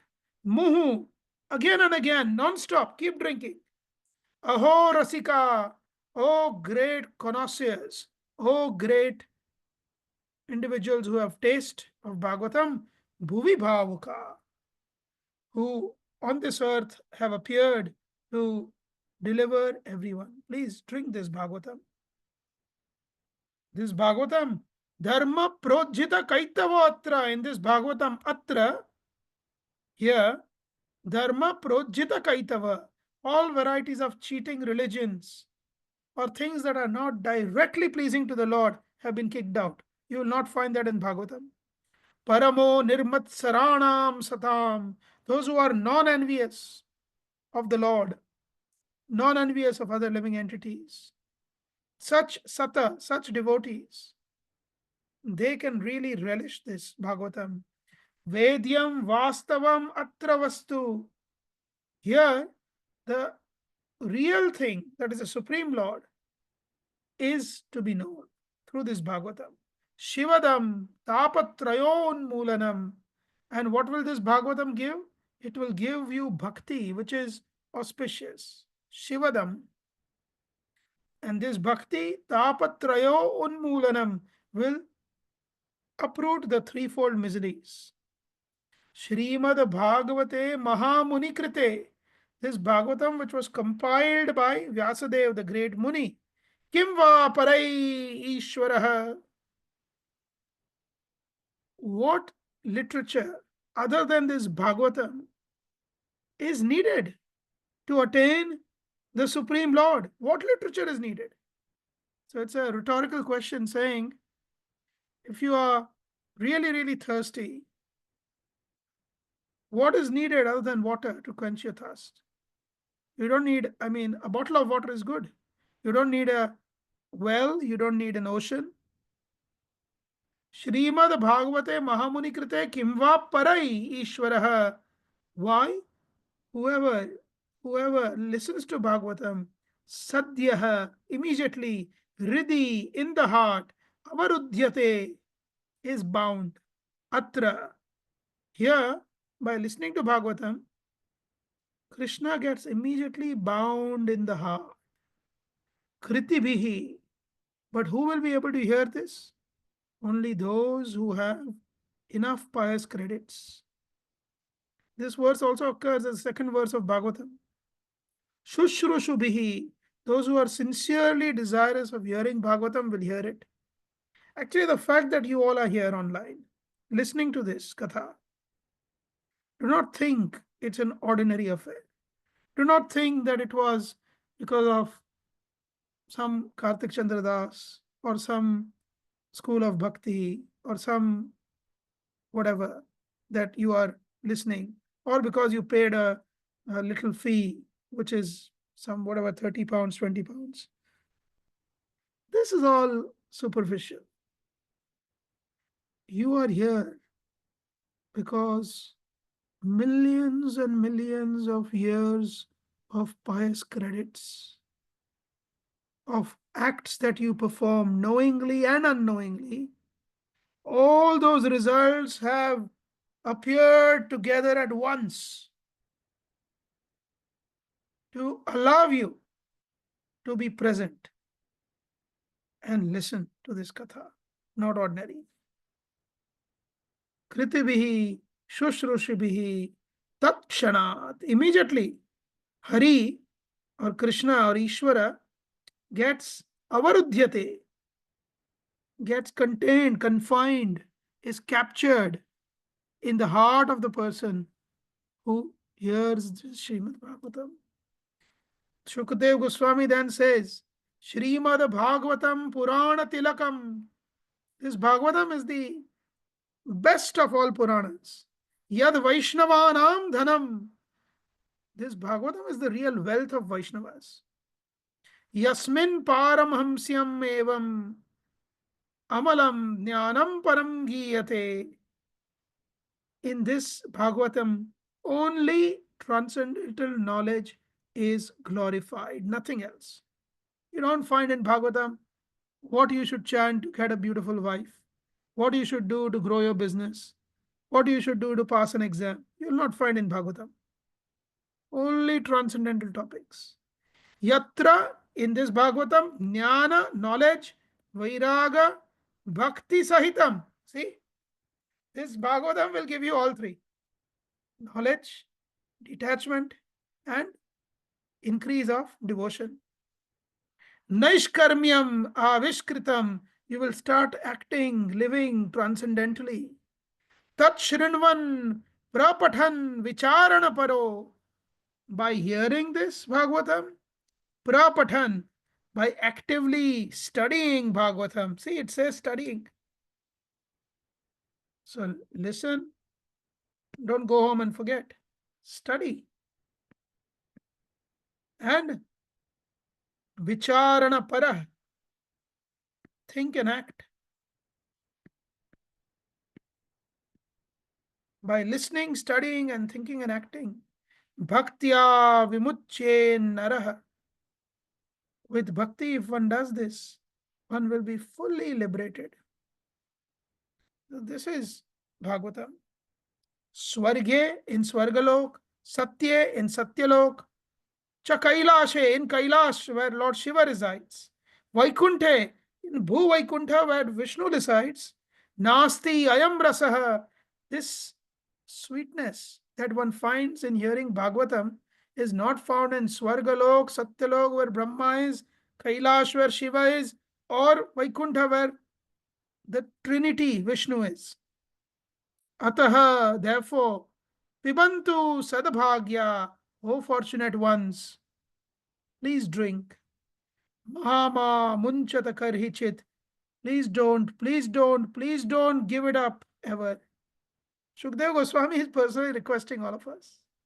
Don't give up this Bhagavatam.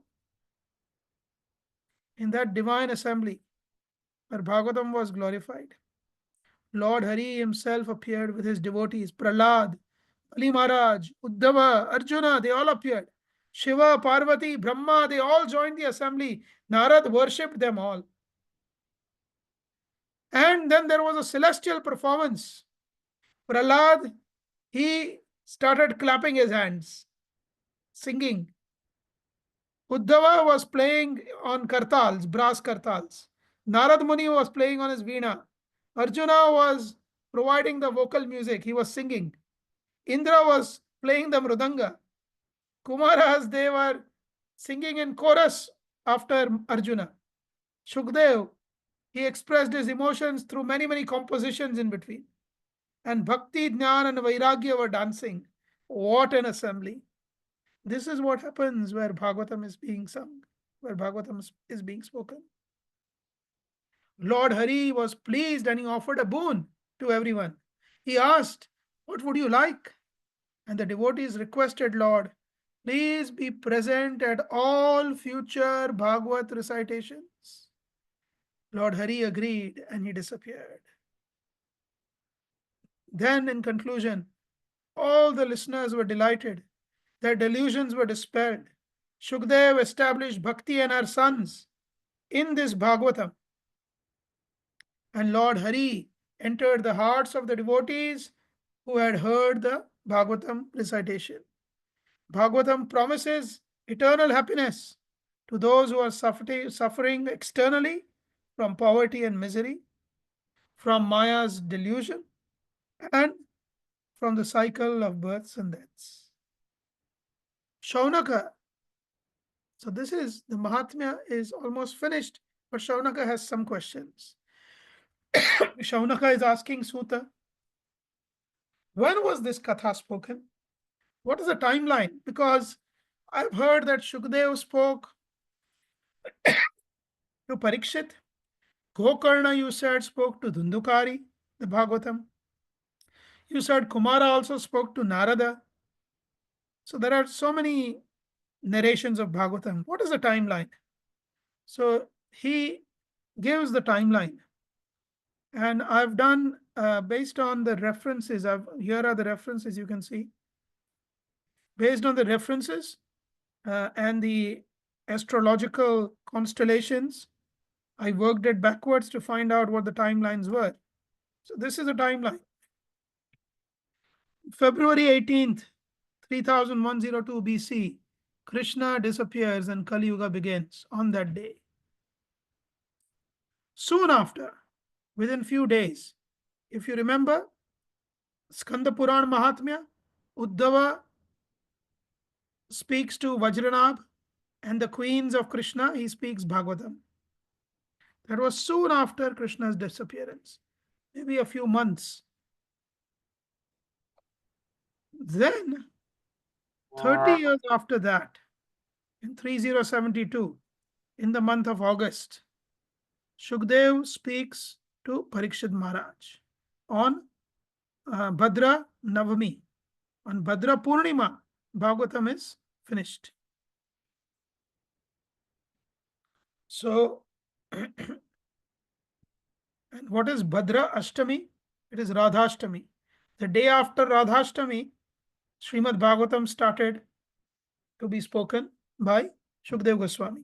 And on the Bhadra Purnima, that is why there is a great glorification in 12th canto of Bhagavatam to gift Bhagavatam on Bhadra Purnima. This is the day when Parikshit Maharaj attained Vaikuntha and Bhagavatam was finished. The speaking of Bhagavatam by Shukdev was finished. But before him, Uddhava already spoke. By the way, this is in Kali Yuga. This is a sequence in Kali Yuga. Before Kali Yuga also others spoke. That sequence I'm not including. I'm just including within our Kali Yuga time. So in August of 3072 BC is when Shukdev speaks. 200 years after that, Gokarna recites Bhagavatam to Dhundukari. And then Dhundukari in June of 2872.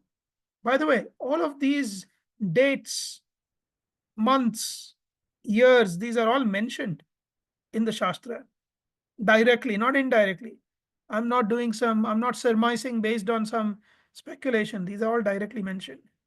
And then 30 years after that, in October 2842 BC, the Kumars recite to Narad Muni. So that is why in that recitation, Kumaras are referring to Dhundukari story.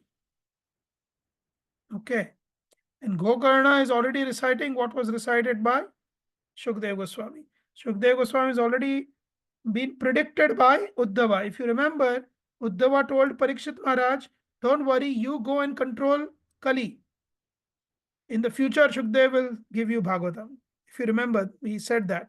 So Uddhava predicted Shukdev in 30 years' time, Parikshit attains liberation. Then this Bhagavat is spoken by Gokarna to Dhundukari, and Dhundukari is mentioned by the Kumaras to Narada in this episode. And then because the Suta Goswami and others, they were doing 1,000-year-old sacrifice, which is mentioned in the first canto of Bhagavatam. It was actually approximately 842 years of the 1,000 years were finished. 2000 BC, around 2000 BC is when Suta Goswami recites the Bhagavatam at Naimisharanya. This is the sequence of Bhagavatam recitation. Suta Goswami requests all of us. He says, Asare samsare. This samsara is actually asara, no essence. Vishaya visha sanyakula dhiya. Akula.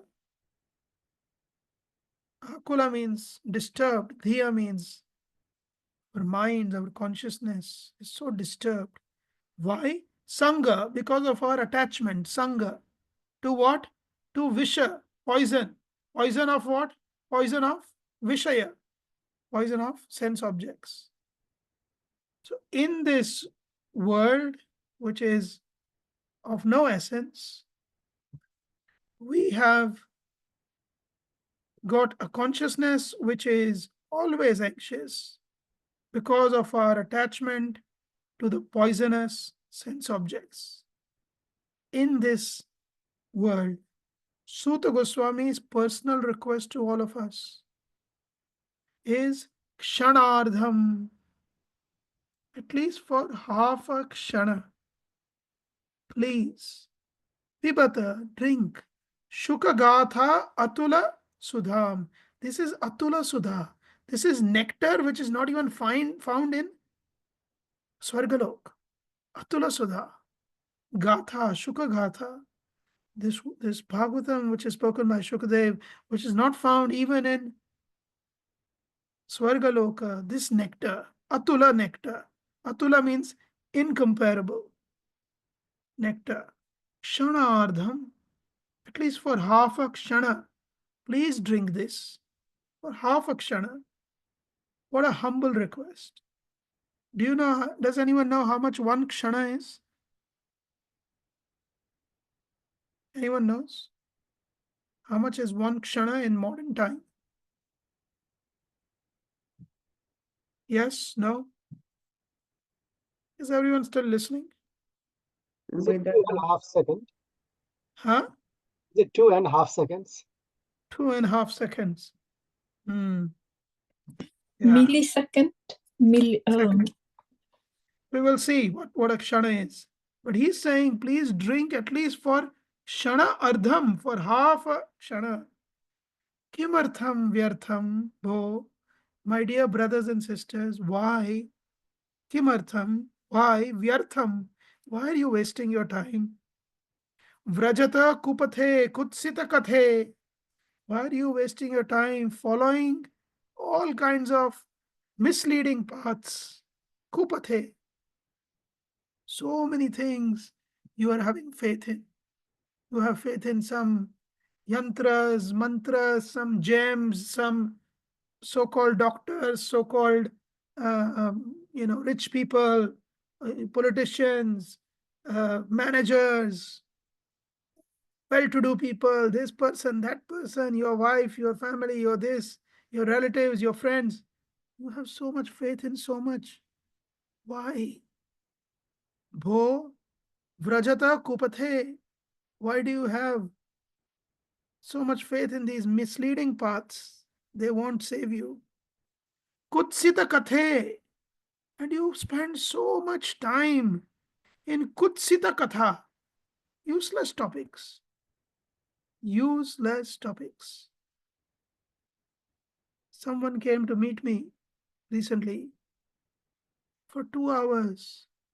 They were chatting about some recipe, some kind of thing. There was no Krishna.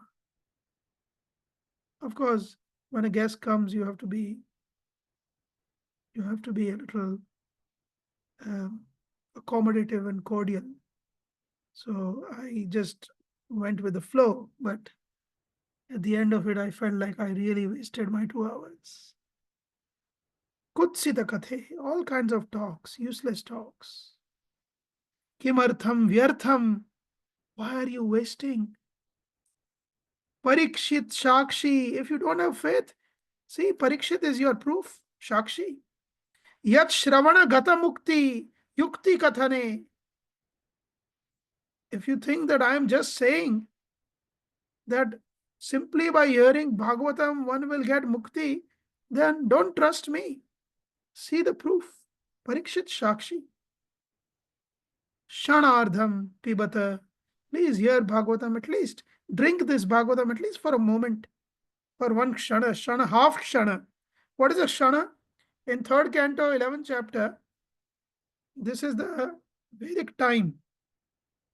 So 3 nimesha is 1 kshana. 3 lava is 1 nimesha. 1 nimesha is the time it takes to blink the eye. Nimesha. So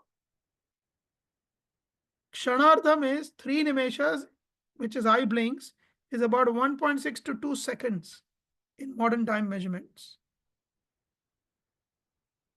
So when you blink your eye, how much it takes? 1.6 to 2 seconds to blink the eye. Therefore, kshanardham means 1 second, roughly. I felt when I read this verse first time 30 years ago, I was having goosebumps. Look at Sutta Goswami requesting all of us with folded hands. Please, at least you drink this Bhagavatam for 1 second every day. Start somewhere. So, with this, we finish the Bhagavata Mahatmya sessions of Skanda Puran and Padma Puran. I just want to spend another 15-20 minutes on nicely closing off, and then I will take any questions or comments. Future sessions or classes, there are many. We did Padma Puran, Skanda Puran. We actually covered about 700 verses and about 10 chapters. So 703 verses and 10 chapters. That's what we covered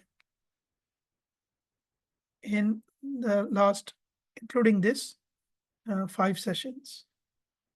Canto 1 has 19 chapters, 808 verses. So it will also take about 5 sessions. Second canto is the smallest, only 10 chapters, smallest canto. And third, 33, fourth, 31, fifth. Now I have been doing overview sessions of Srimad Bhagavatam, formally doing these since 2013. So how many years is that? 12 years.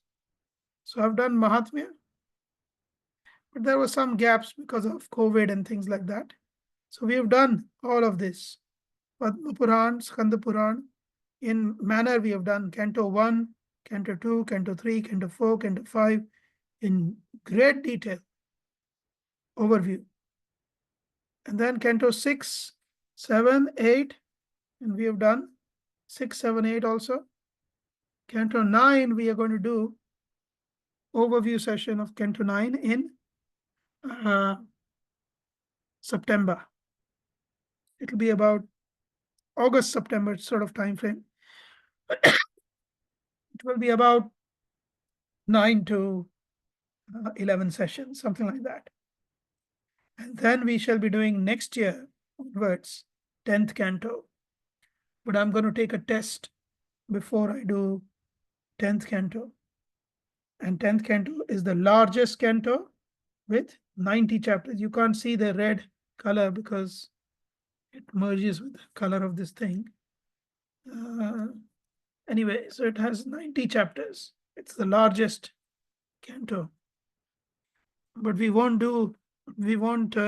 allow participation in the 10th canto unless devotees have either attended all of the previous sessions with me or they have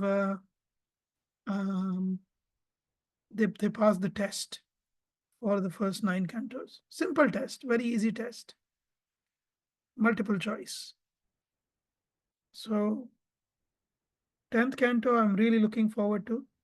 When I do these sessions at the manor, I refer to 24 commentaries. If you remember when we started, we said there are so many commentaries by the acharyas.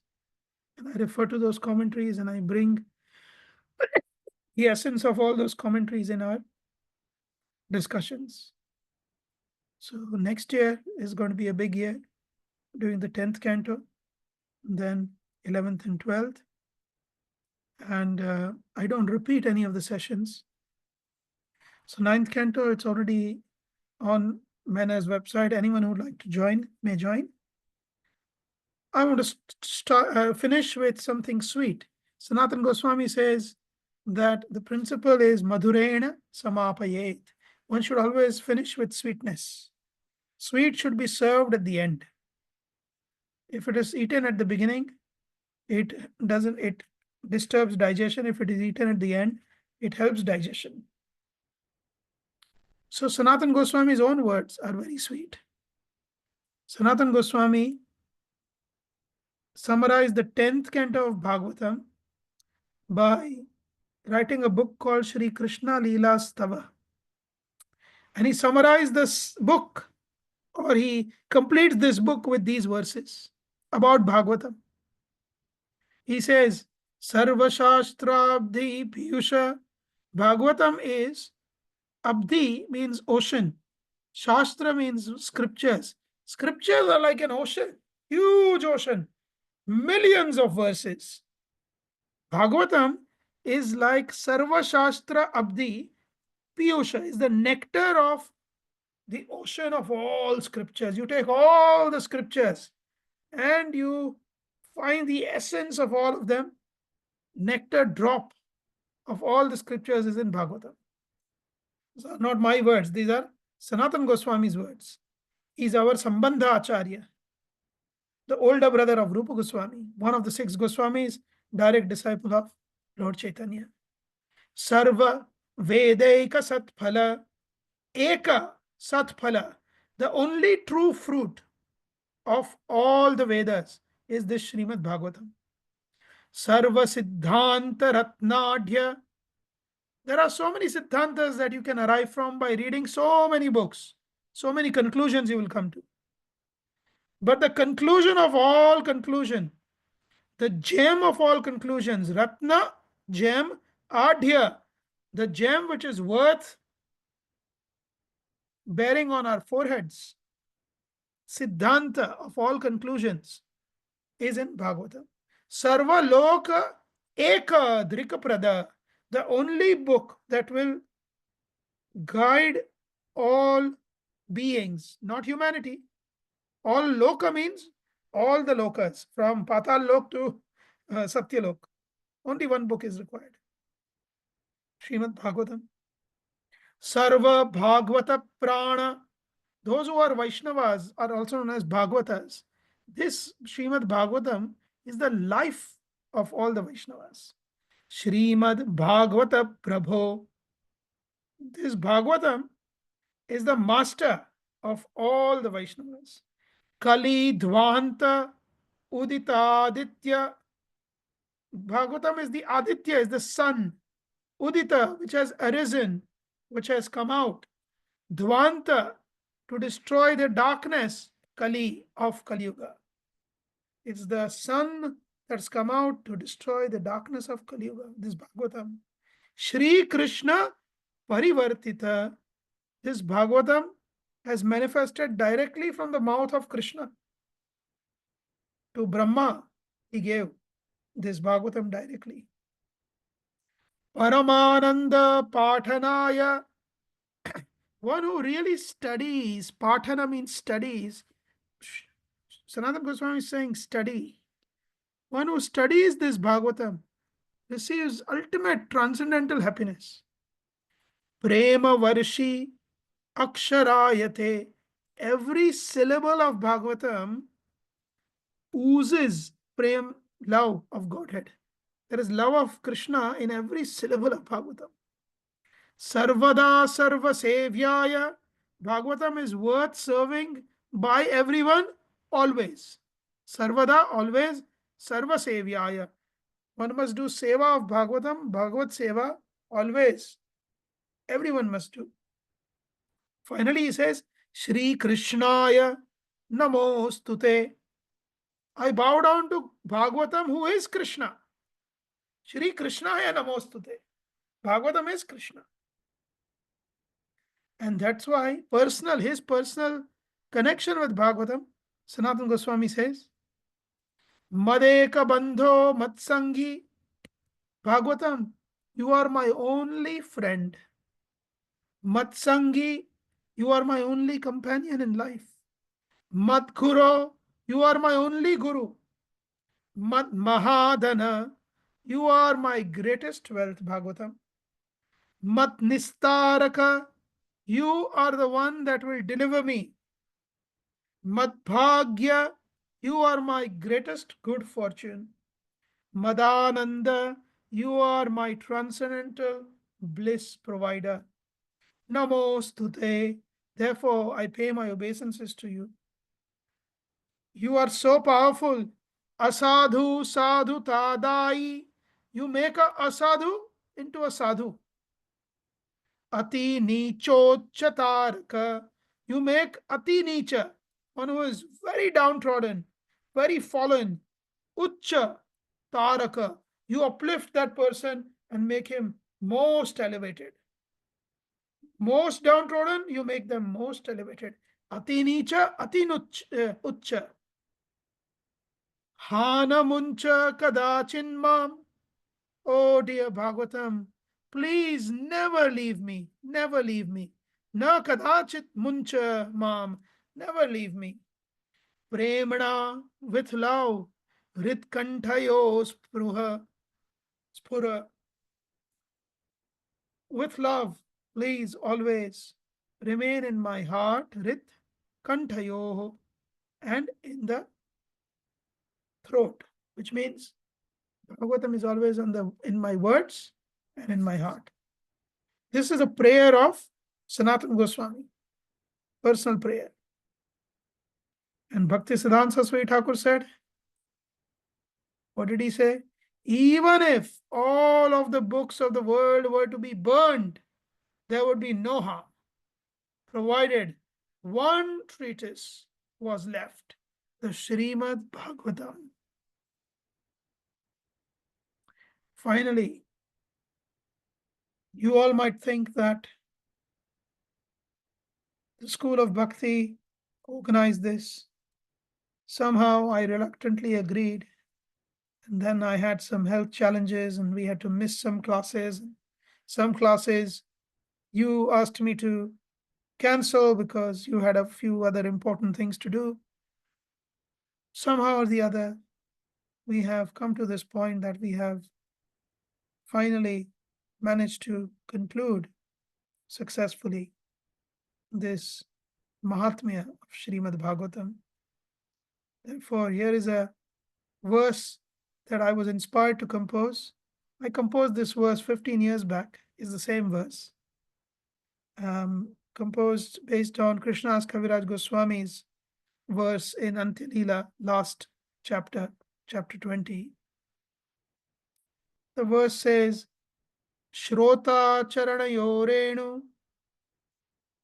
the listener's dust, Renu, the dust of the listener's lotus feet, Mama Murdhni Nyasyamyaham, I take and apply the dust of the listener's lotus feet on my head, which is all of you.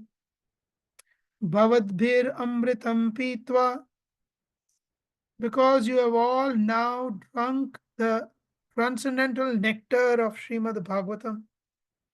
Saphalam ihame shramam, this hard work of mine, with all my challenges, health, time, so much effort, all of this effort has now become fruitful because you have very kindly drunk this nectar of Srimad Bhagavatam.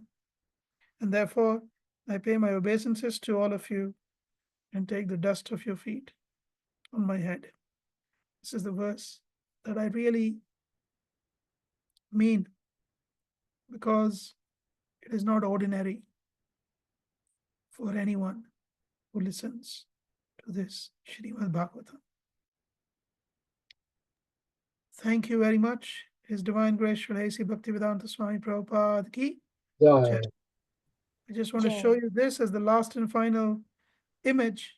This is Srimad Bhagavatam in Bengali script. The handwriting is that of Gadadhar Pandit.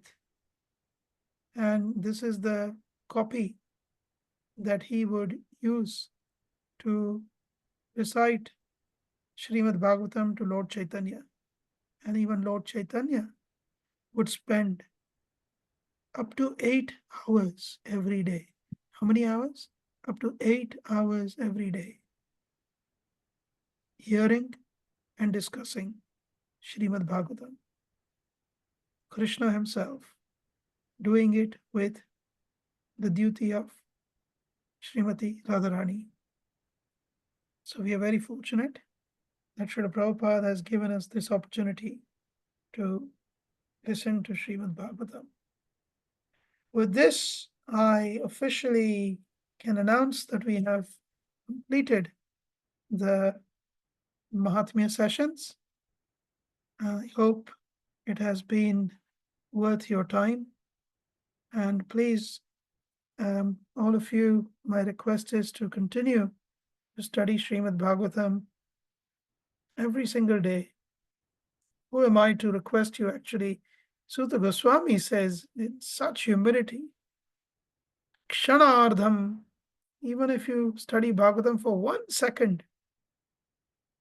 And like I told you before, when we were children, our grandfather, who had such great desire that we would develop attachment for Srimad Bhagavatam someday, all he would do is encourage us to come and open the Bhagavatam and shut it. That's all we were doing as children, just because he would give us a little sweet, a little tamarind mixed with sugar and jaggery, and it would taste so nice, and we would do it. So develop this attachment for Bhagavatam.